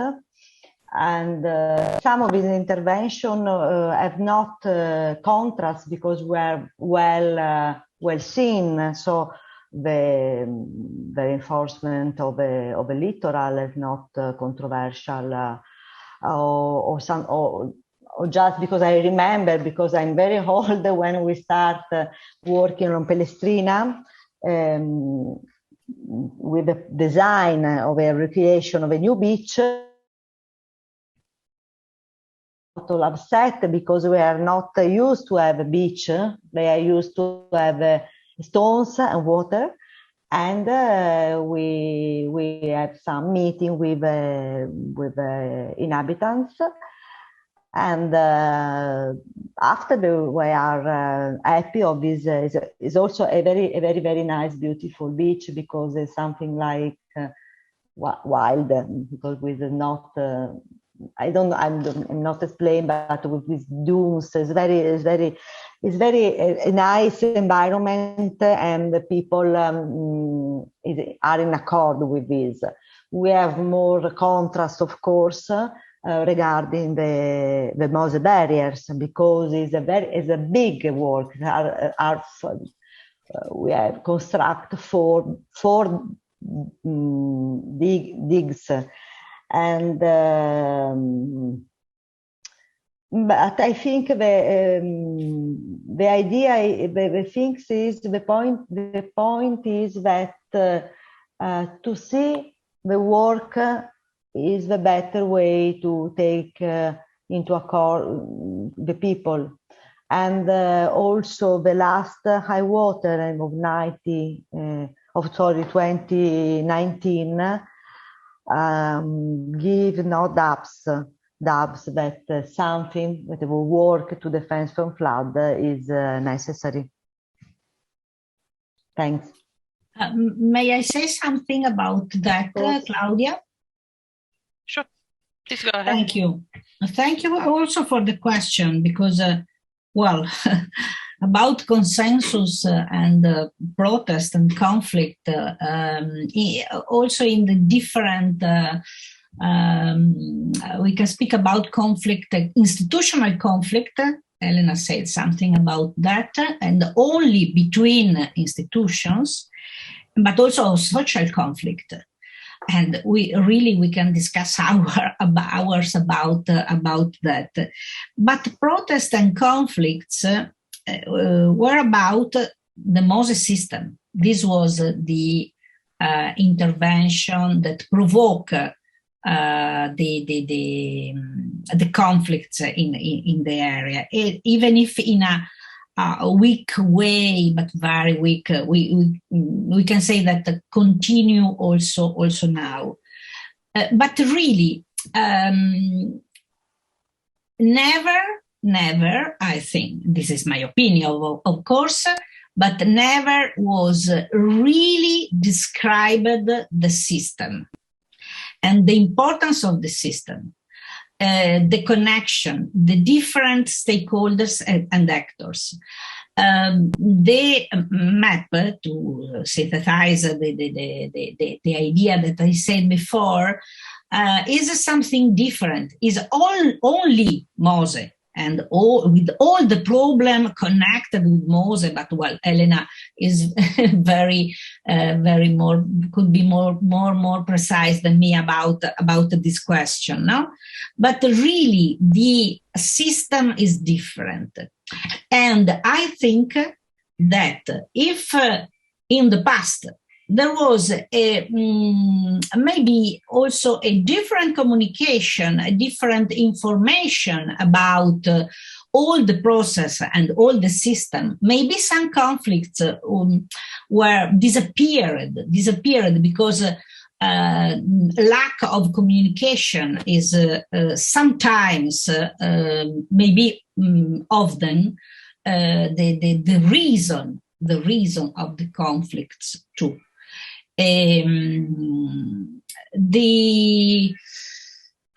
About consensus, it's a very, very long discussion that we can do. Maybe we need another webinar. I imagine that, every time that obviously you put an intervention in place, there's so many, with this many different stakeholders, I think there's going to be quite complex.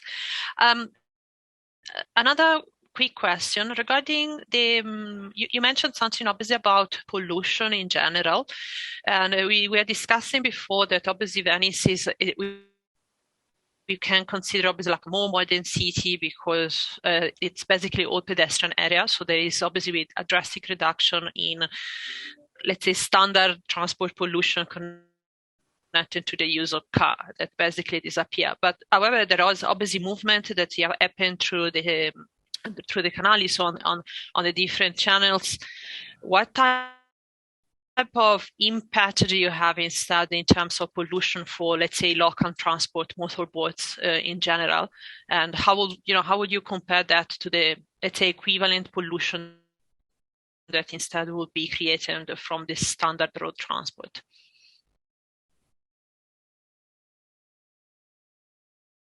Laura, think is for no?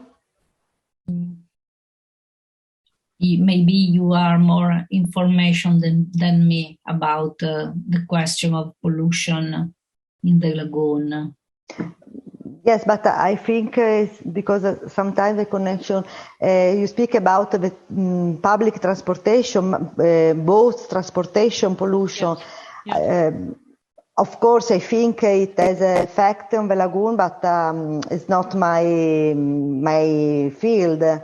We worked because we did physical works, so for example, the area of Porto Marghera are full of polluted elements inside the land. So we sell it off.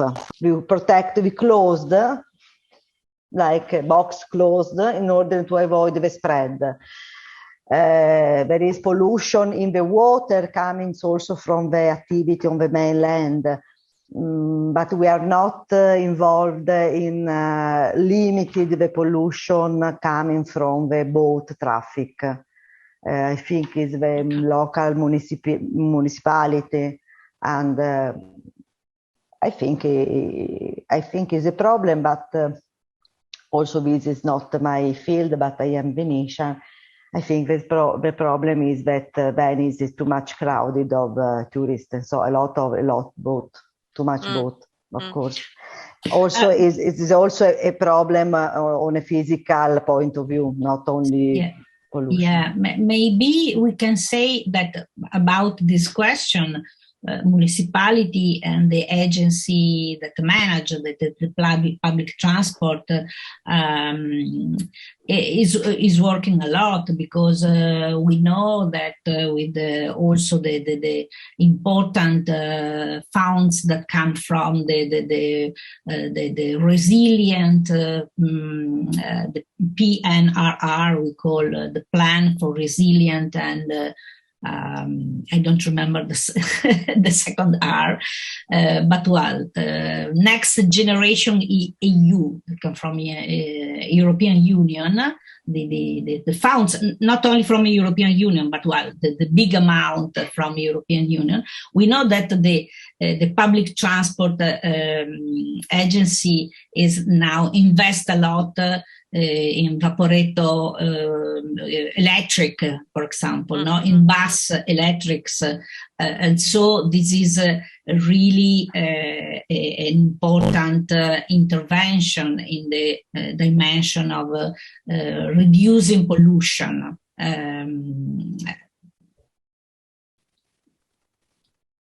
Perfect. Thank you so much. Thank you so much for the clarification. Federica, I think now maybe if you want, we are just a little bit ahead of time, but I think we can move.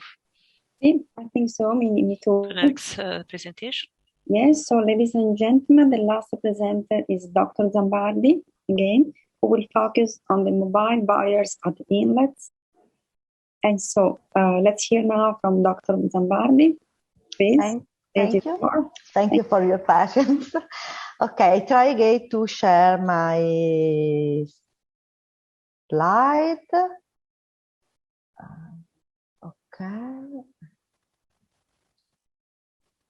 Can you see? Yes. Okay.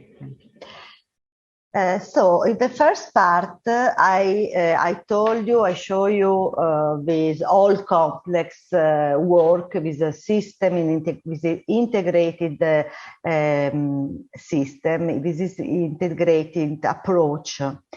And the central element of all this work done in all the lagoon are barriers, the mobile barriers to defend Venice and its lagoon from floods.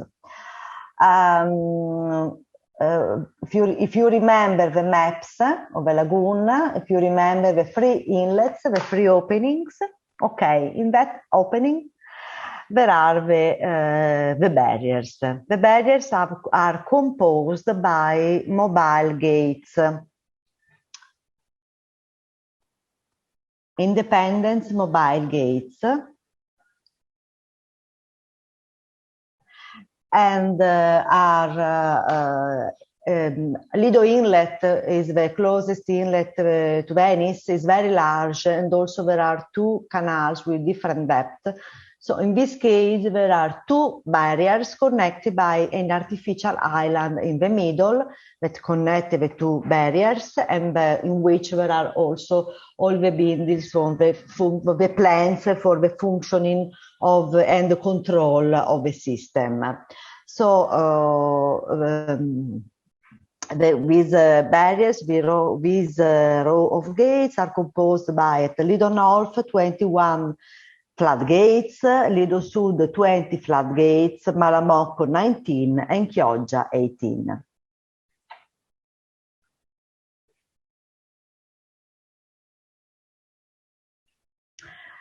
Okay, this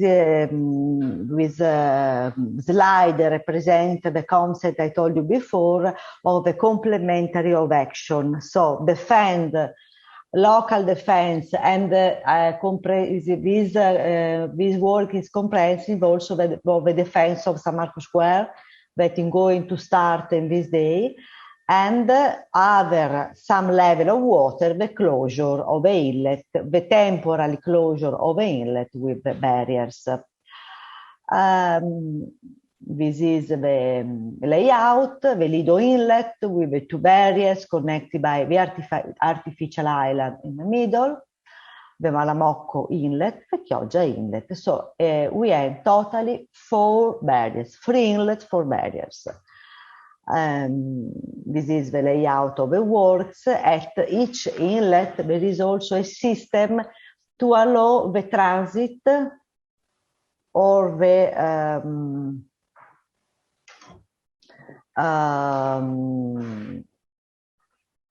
of the stop of the boat during an event of tides, during an event of high water, when the barriers are closed. There are systems to allow the boats to pass, to enter and exit, or to stay in a protected area. In the case of Malamocco, there is a lock for the commercial ships, because Malamocco is the inlet that connects the Adriatic Sea to the industrial harbor of Porto Marghera. Chioggia, in Chioggia there is a very important fishing port, fishing market, sorry. So in this case, there is a system for the fishing vessels composed by 2 locks to allow the transit of at the same number of fishing vessels that transit when the barriers are not in function. One of the constraints of this work, before there was a slide, I didn't show you, but explain that the solution the solution adopted is the answer to a lot of constraints that the designer had for the government, from some special law for Venice, and so is the result of all these needs put together. One of these was that we have the barriers are not to interfere with the landscape, with the water exchange, and with the port economic activities. When the barriers are not in function, they are totally invisible in the seabed. In this way, they not interfere with the landscape, they not interfere in the water exchange, and they not interfere with the port economic activities. The Venetian, the Mose barriers are being designed in this way because it was necessary to find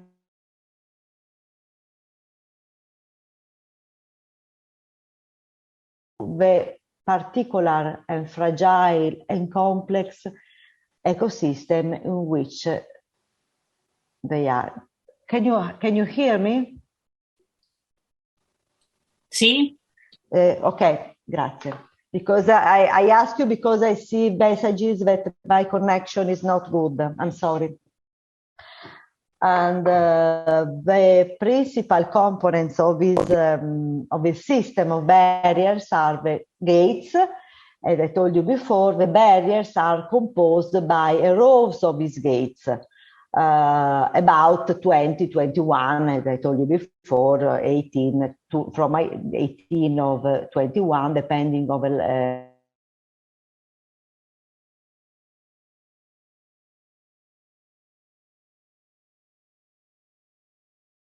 elements, paints that are with silicone paints, anti-falling, and these are the hinges that connect the gates to the caissons. The caissons are the gate housing structure that are on in the bed of the inlets and take inside the gates. The hinge connect this part, the female part is here, and the male part is here. They connect one each other and they allow the movement of the gates. These are the caissons. There are concrete elements put in the water on the bed of the canal and connect one each other. This is the work site in which we construct the caisson. This element is about 33,000 tons, is about 60 meters large, a very important big concrete structure. And this is the hinges. This is an imaging of a gate. So this is just a trolley to transport the gate. The gate is this, like in this door. And you can see here the male elements of the hinge. We've looked at these pipes because are important, because are the pipes through which the air go inside the gate. This is the interior of the gates. Again, I see to put attention to these red pipes.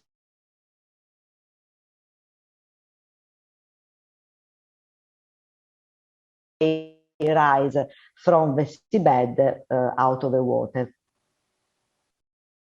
This is an imaging of the installation of the gates.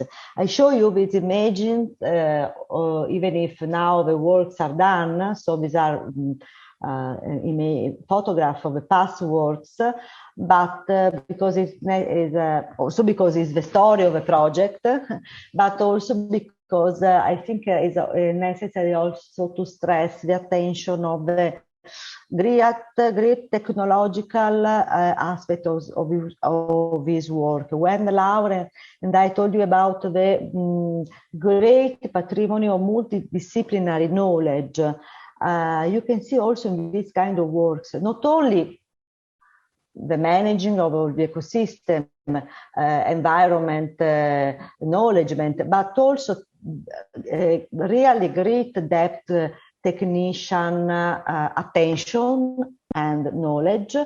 Also because even when we work to put a caisson, concrete caisson of 23 tons, so you have to take into account that you are working in the Lagoon of Venice, you are working in a special environment, and so you have to work with special method, sometimes special machine also. It was very complex to put together all this, to put together the total defense of water, but always with the attention of the fragility of the ecosystem. This is the jack-up, there's a vessel, special vessels appointed for this work. This is the artificial island in the middle, and this is the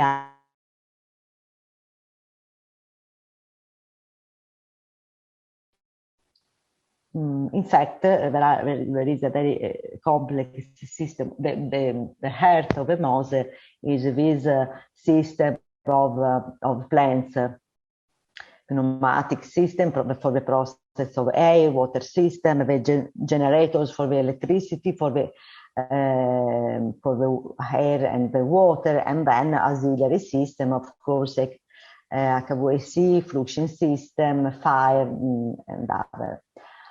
So, how do they work? This is a section of the barrier. You can see this is the caisson in the seabed. This is the seabed. This is the canal, the inlet canal, the lagoon, and the sea. Each barrier is composed by several floodgates.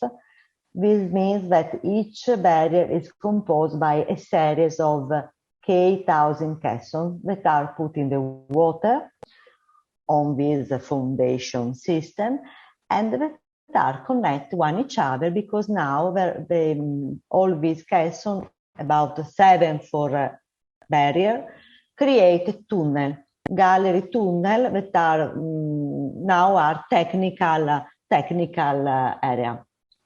This is the gate full of water, and this is the hinge that take the connection of the gates to the caisson, and also allow the movement of the system. And this is the concept, the principle on which they work. They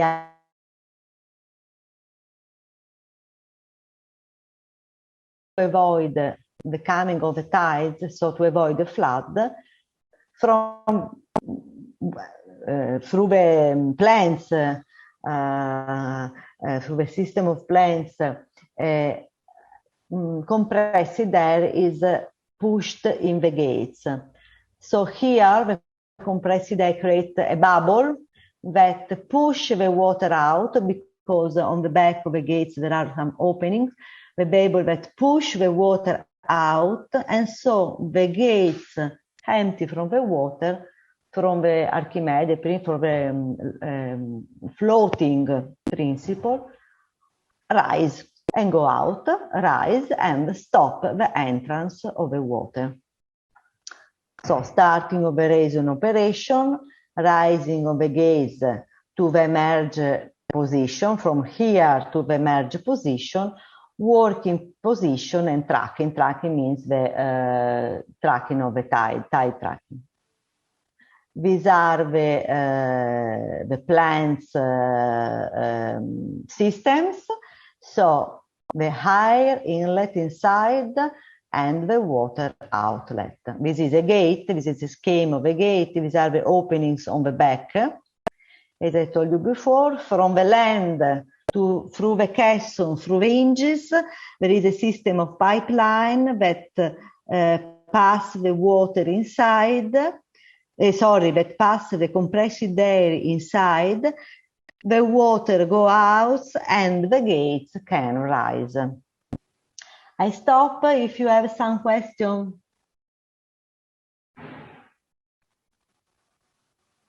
Hello? Thanks, Prof. Zambadi. We will be engaging with the questions at the end of the presentation. Do you still have more to share? I'm sorry? Do you still have more to share on your presentation, as we were planning to have the questions at the end of the presentation? E dice professoressa che volevano fare le domande alla fine della presentazione. Okay. I go on. I just stopped because if something is not clear, maybe it could be useful to. Okay, I go on. I'm sorry.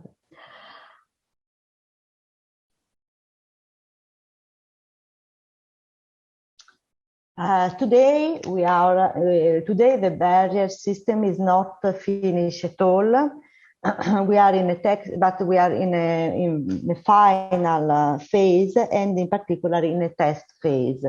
So we have already raised the barriers about 150 times to test all the component and functioning of the system. And there are some particular phase of raising. I go in depth, but I think it's interesting also to understand how these elements rise. So there is a first phase, the start of the raising operation, and the gates emerge from the seabed. Another phase is that the floodgate rising from the merge position to the working position. What it means that when we start to put the compressed air inside, sorry, I just have to put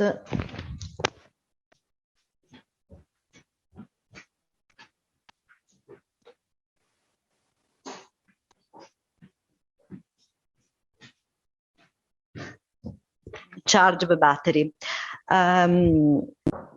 When the technicians start putting the compressed air in the gates, they go out immediately. Immediately they go out of the water. But then it's necessary to reach the final and correct angle of operation, that is about 40-45 degrees, dependence of the barrier.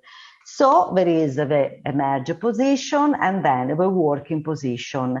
During all the event of high tide, so during all the rising, the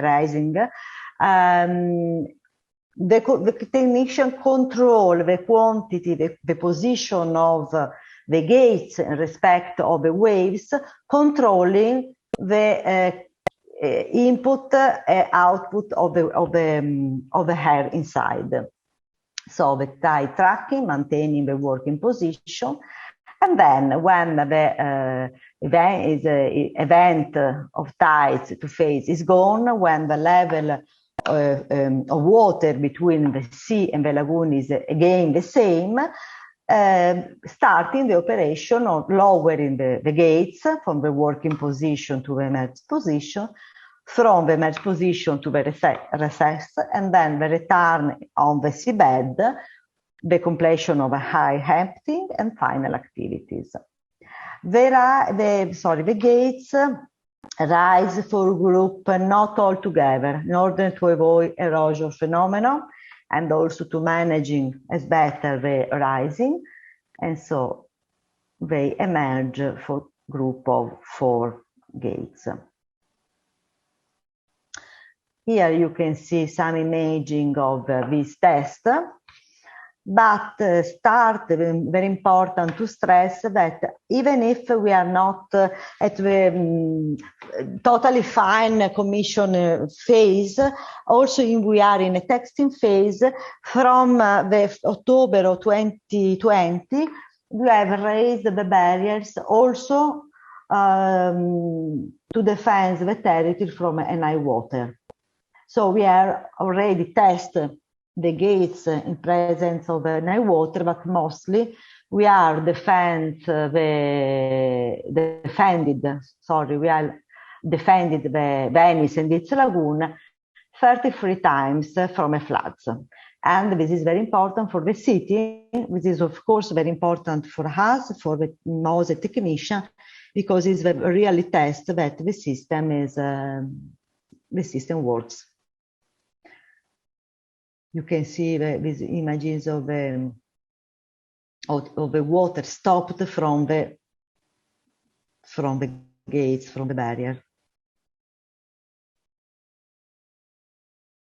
You can see the difference of situation, but also of level. This is the sea and this is the lagoon.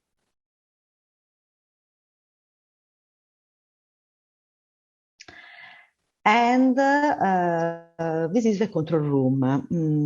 In fact, there is a general control area in Venice, and that on the basis of forecast, on the basis of monitoring of a series of gauges in the lagoon that measure a system of measurements of the tide, the wind, the wave, check and decide when there is an event for which we have to put in action the MOSE. This general control room, when taking the decision, give the alarm to the MOSE teams that have to rise the gates. And this is the control room at the Lido Inlet, at the Lido Island, from which they rise the gate, put in action the gates.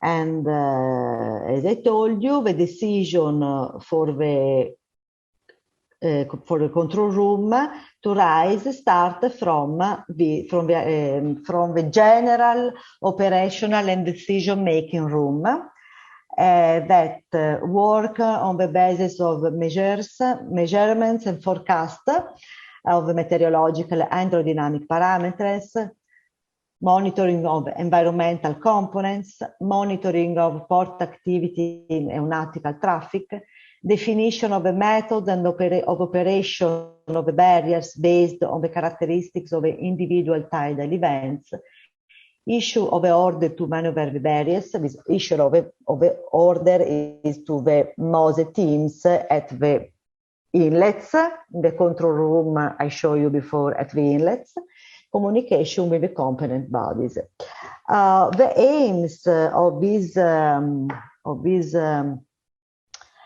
operational decision-making room center is very important. It's very challenging because they have to decide on respect of the kind of events they have to face, at which level close the gates. Of course, there are some parameters studied, but not at our, because sometimes the level can coincide with ours, but at what level close the gates. Which means that depending on they have to face an event of 140 meters or 160 meters, depends of the condition of water, for example, the condition of wind. They have to decide at which level closed. Why? Because during the closure of the barriers, other water will come in the lagoon basin. So when you raise the barriers, you stop the entrance of the tides from the Adriatic Sea, but you have to consider that other water will come during the closure. And the closure normally lasts about 4 hours, because the average is about 5 hours is the normal duration of the high tide events. But if possible, and we had also in several cases, you can have 2 events, one after the other, or you can have very long event, because, for example, in 1966, the problem was that was a strong Sirocco wind, a strong wind from the southeast that pumps the water inside, and the water can't exit. So if you have a long event, you have to consider that, for example, for 12 hours, in that period, other water coming to the lagoon. But your aim is to maintain the level, the basin of the lagoon, the level of water in the basin of the lagoon, and at the safeguard limits.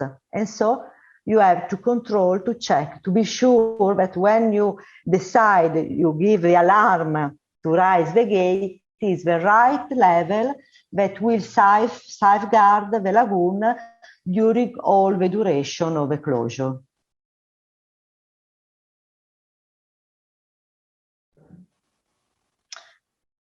And of course, one of the aspects one of the important aspects of this system is that has a great flexibility managing. For example, you can decide, and this has been done in some tests, you can decide to not close all the gates, to not close all the barriers, but to close some or to close immediately, for example, the Lido barriers, later the Malamocco barriers. During the test, the technician tried to do this according to the port authority, for example, to help the entrance and exit of a ship during a test. But also this is important also, for example, for the exchange the exchange of water. And so this another point to stress of this system, the flexibility of the managing. So I think that I told you, I think the principal aspect of this work now, I think could be useful, maybe if it's of your interest, to go in depth in some other aspect, starting from your questions.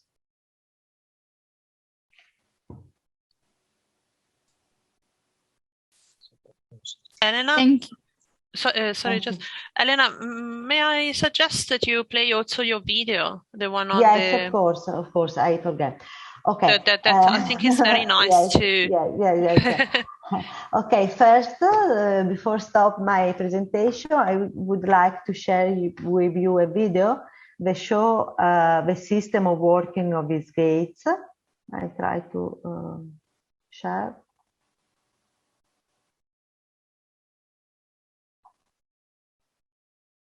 È condiviso? Lo vedete? Mm. Sì. Sì, adesso Yep. sì. Coming. No, yes. The video show again the 4 inlets.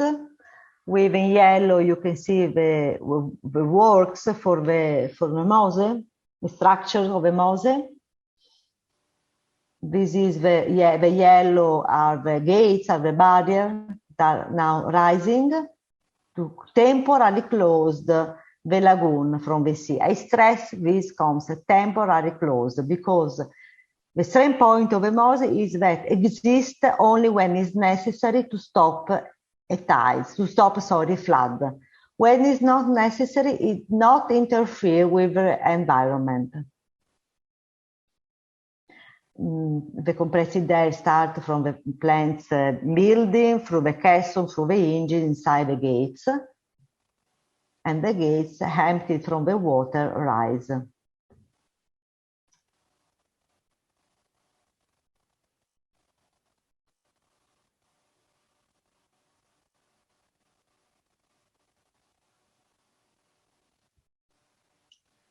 Now we are undergoing the test to optimize the system. And so far we did about 150 tests. And part of these are to protect from floods.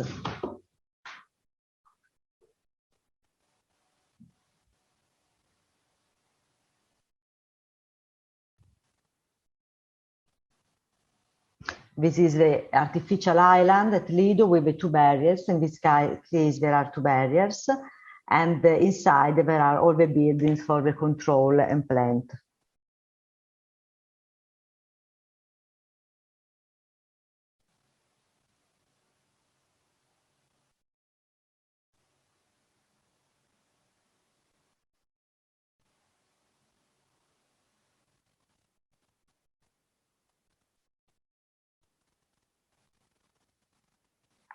This is the control room.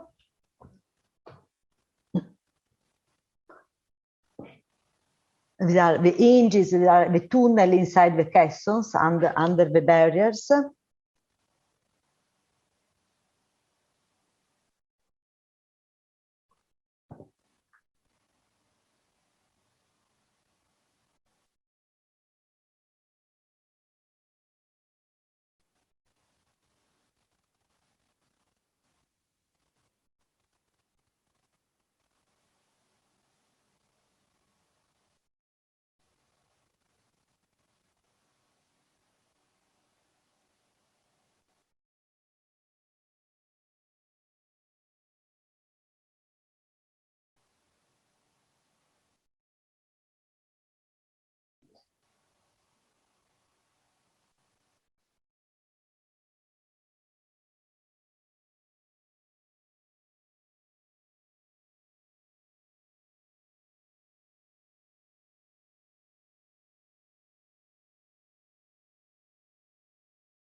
There are 4 groups of 4.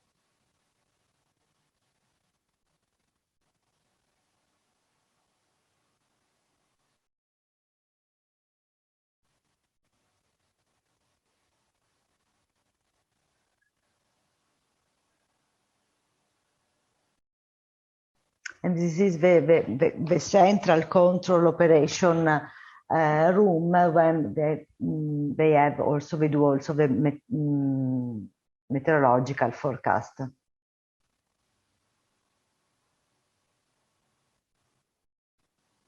3 hours before the event, from this general control room, start the alarm to the inlet to put in action to raise the gates.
So, thank you.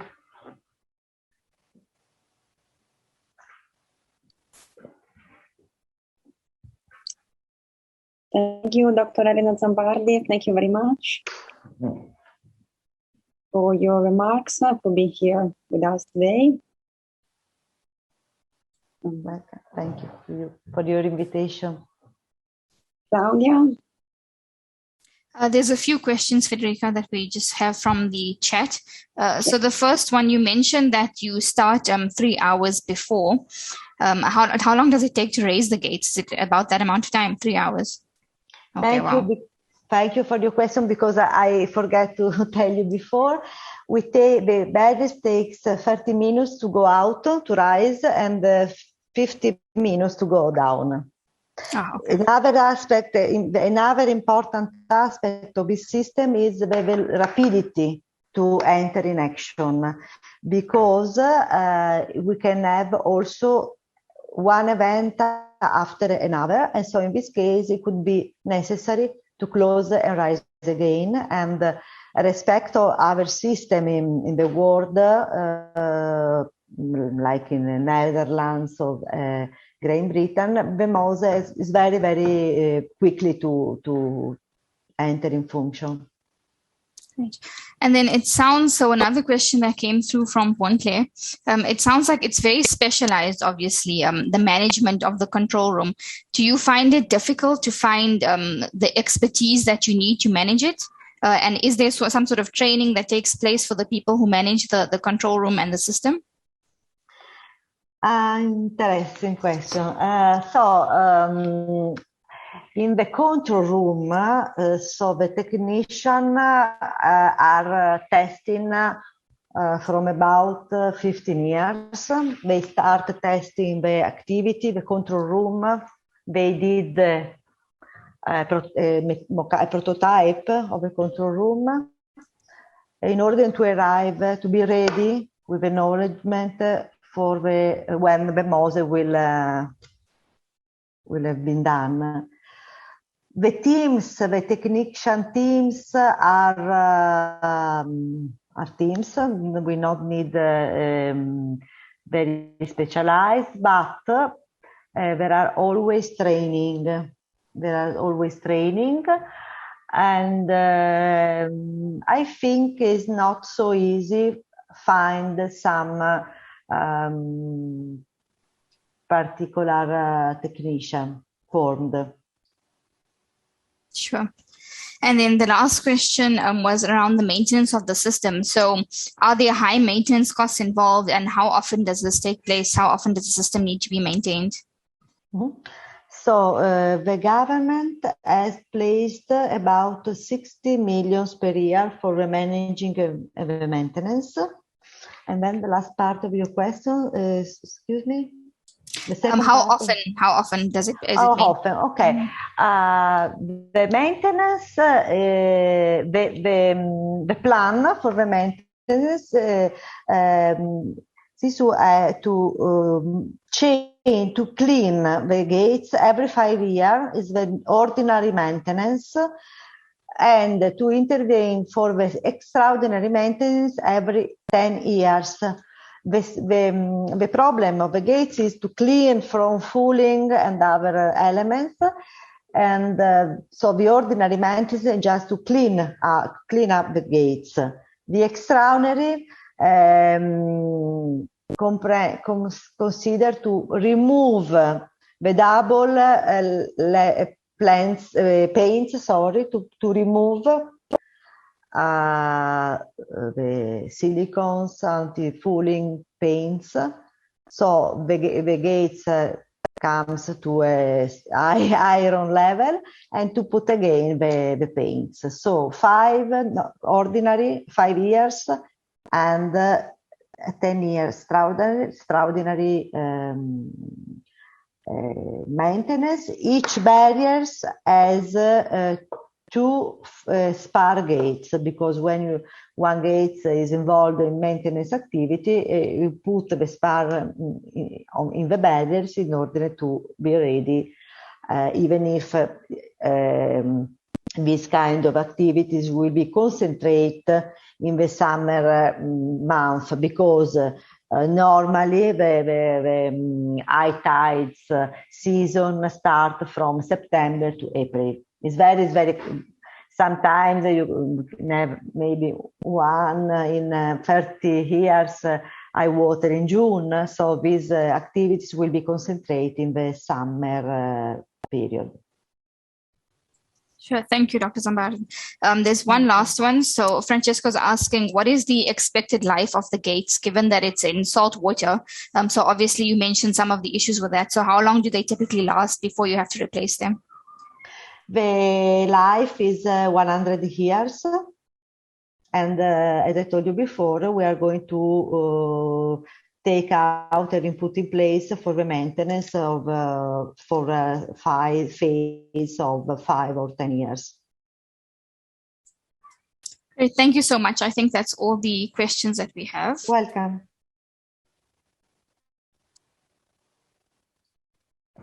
You.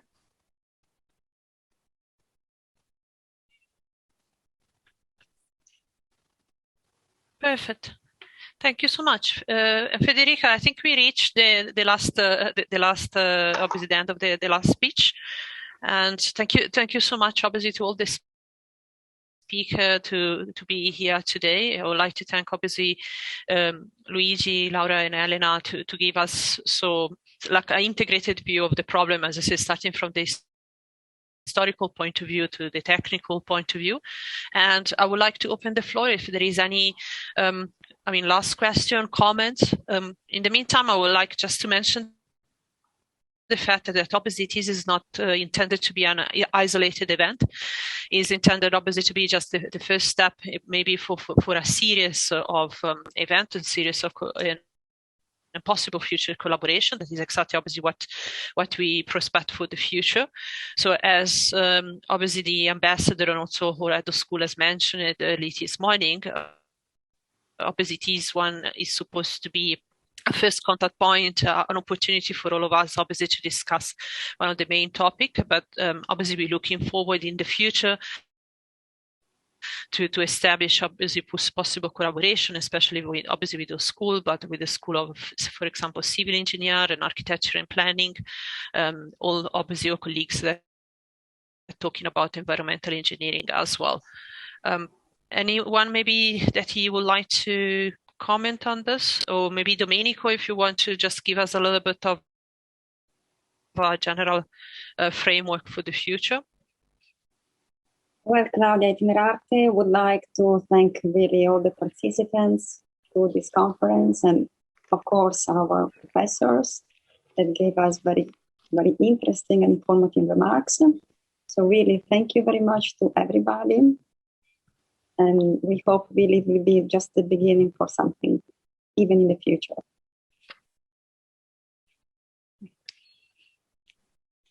Thank you to you. Claudia, there's a question in the chat.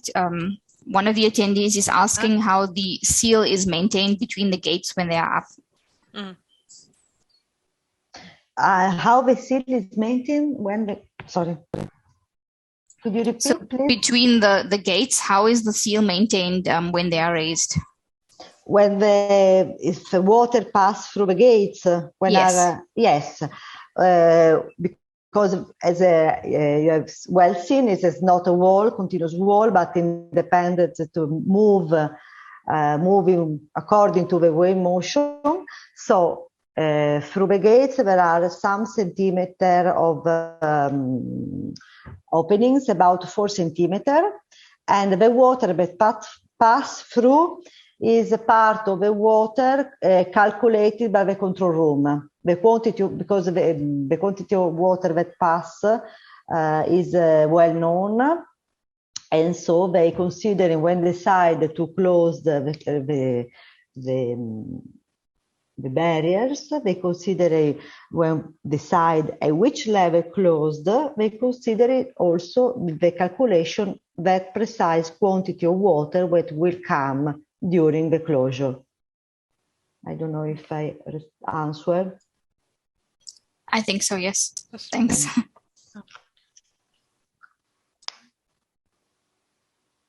Yes, then I'd like just to say that Itinerarte will actually share some slides and some pictures that the professor will give us. So you will find some materials on our platform as soon as we have them. Thank you. That's great. Any other comment on the floor? As I see, as Bontle obviously was appreciating obviously the fact that, as we mentioned, we managed to put together a very interdisciplinary event, since we started obviously from the historical point of view, and we move obviously to the most technological aspect of the Moses system. Sorry, because I saw some question in the chat. I don't know. Sure. Okay, so I saw which is the company did the construction. The Moses state work. The body involved is the Ministry of Infrastructure through a private concessionary, Consorzio Venezia Nuova. It is composed by several companies. But some part of the works, for example, the electromechanical elements go in an international tender, so there are a lot of company involved. And about the insurance, I'm sorry, I'm not prepared to answer you which kind of insurance there is. The analysis of risk, of course, and then I don't know exactly which is the kind of insurance. I think there are several.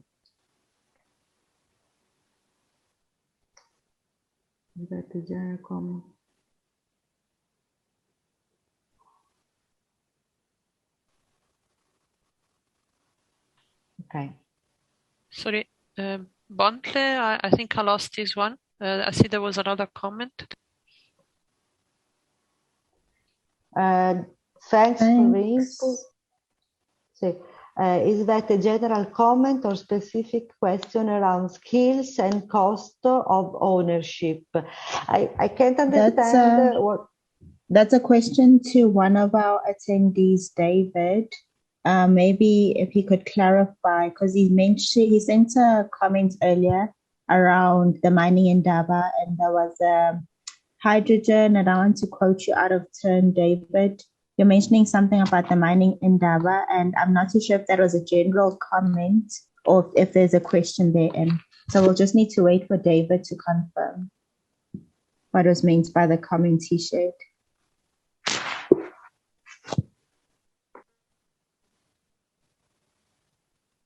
Okay.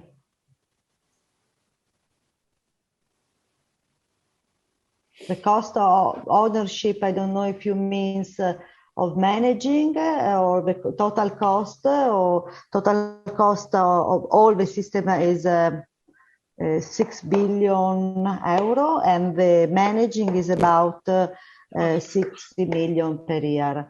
But we are not still in the managing phase, so I don't like to give cost because we are not still in that phase. So, and skills, multidisciplinary skills, so really forecast, statistic, modeling, mathematical modeling, engineering, civil, mechanical, hydraulic engineering, geologist, biologist, technician, not engineering, lawyer, and economics. So it's very multidisciplinary. Okay. Architect, urbanist, and others.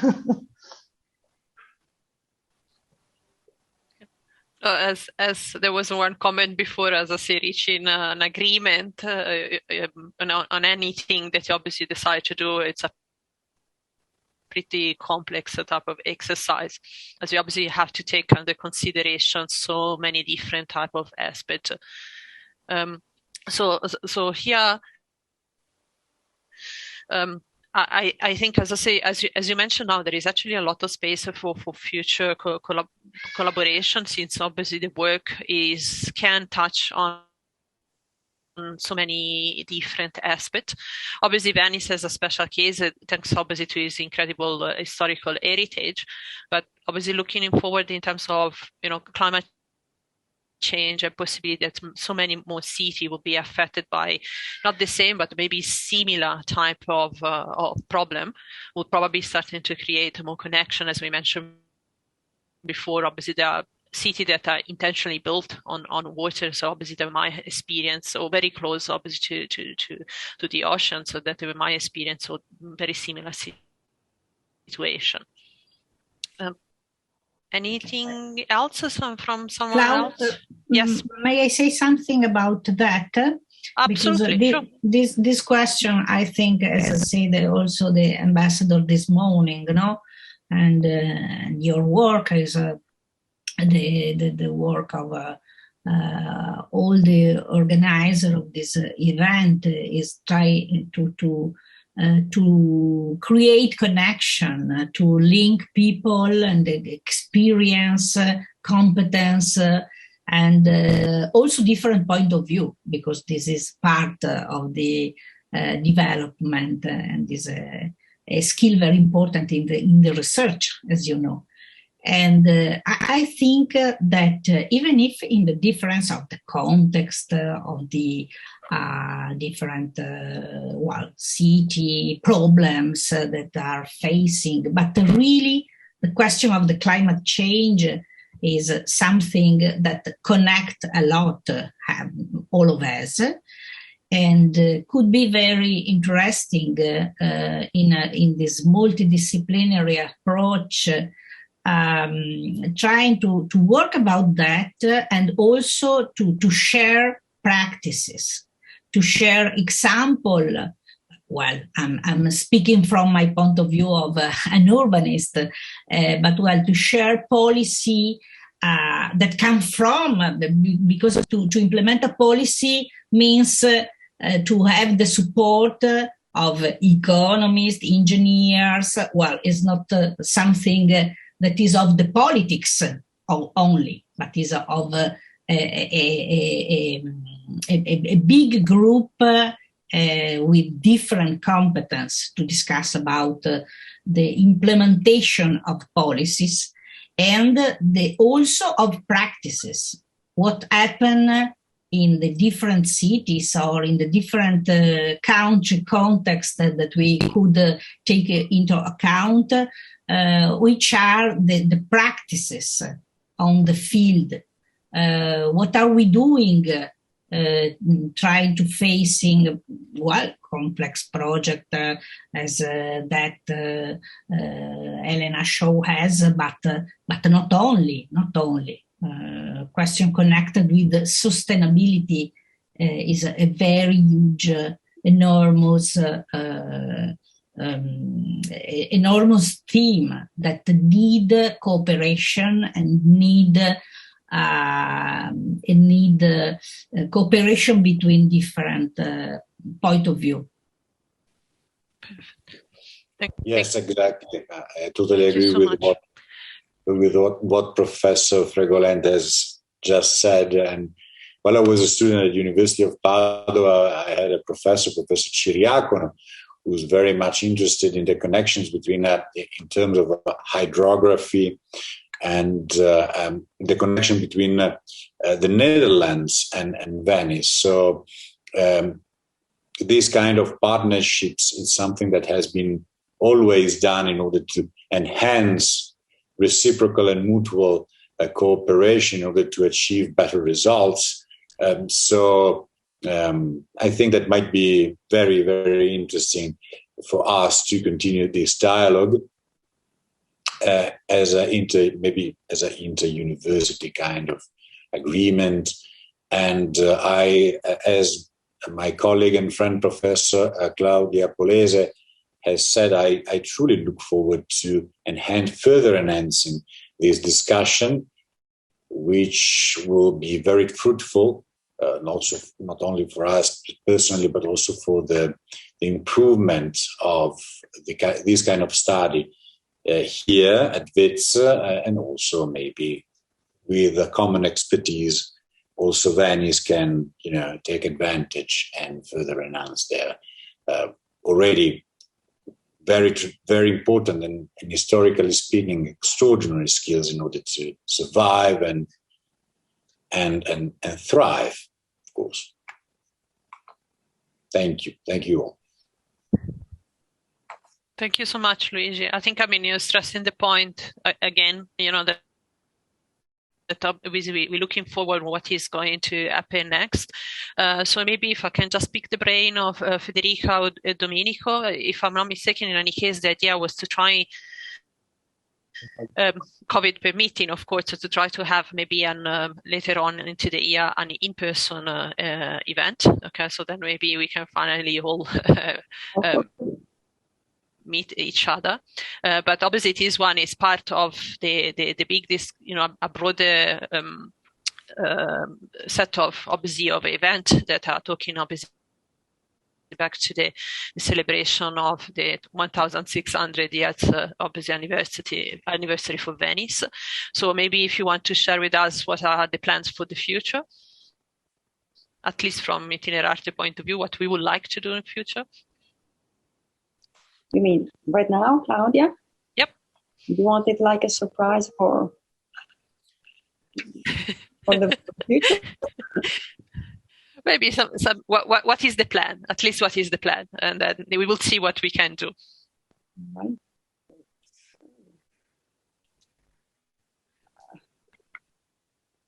I hope for a good future, a change of interest and a new event in this direction.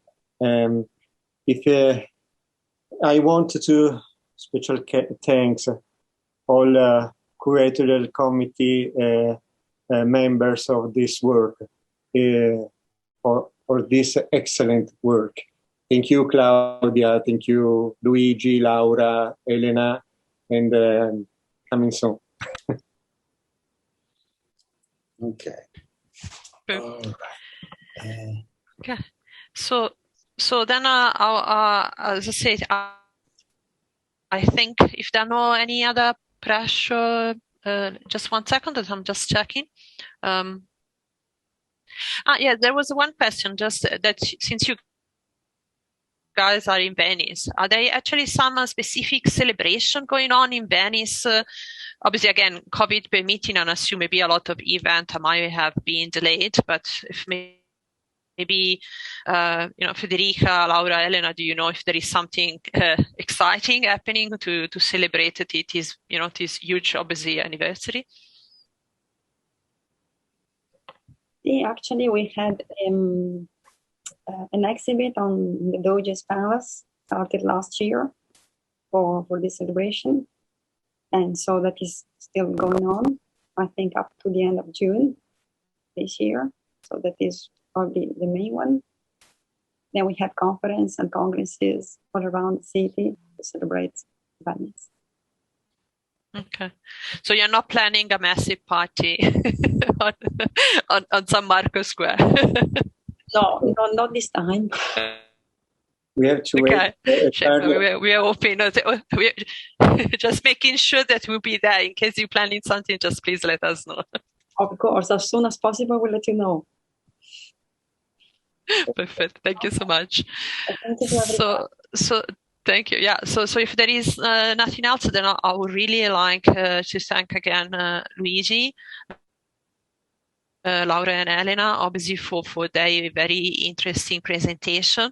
Thank you so much, obviously, again to open our eyes and try to make us understand better how what kind of level of problem we have and what kind of impact and technology we have available to try to solve it in the moment. And obviously, I would really like to thank Chahira and Bontle that managed to keep us running, obviously, during the day. Domenico and Federica, obviously, for organizing everything and making sure that we manage to reach finally this event. And of course, we need to extend our thanks to the Italian Embassy and the Italian Institute of Culture here in South Africa, that obviously supported obviously the event and making possible to see all of you today and have the chance obviously to spend a slightly different morning to talk something very interesting but very very challenging, very stimulating, thoughtful future. And if I'm not forgetting anyone, thank you, Claudia. Claudia, thank you very much. Thank you very much. Thank you. Grazie, Claudia. Thank you. Thank you. Thank you, Claudia. Thank you, University. Thank you. Yes. And of course, yes, thanks to Vets, obviously, for hosting the webinar. Yes. Okay, then close. And I think if there is everything, then we can close here. Yes. Yes. We think so. Thank you. Bye-bye. Arrivederci. Bye. To everyone. Ciao, grazie. Bye. Grazie a tutti. Grazie. Ciao. Bye.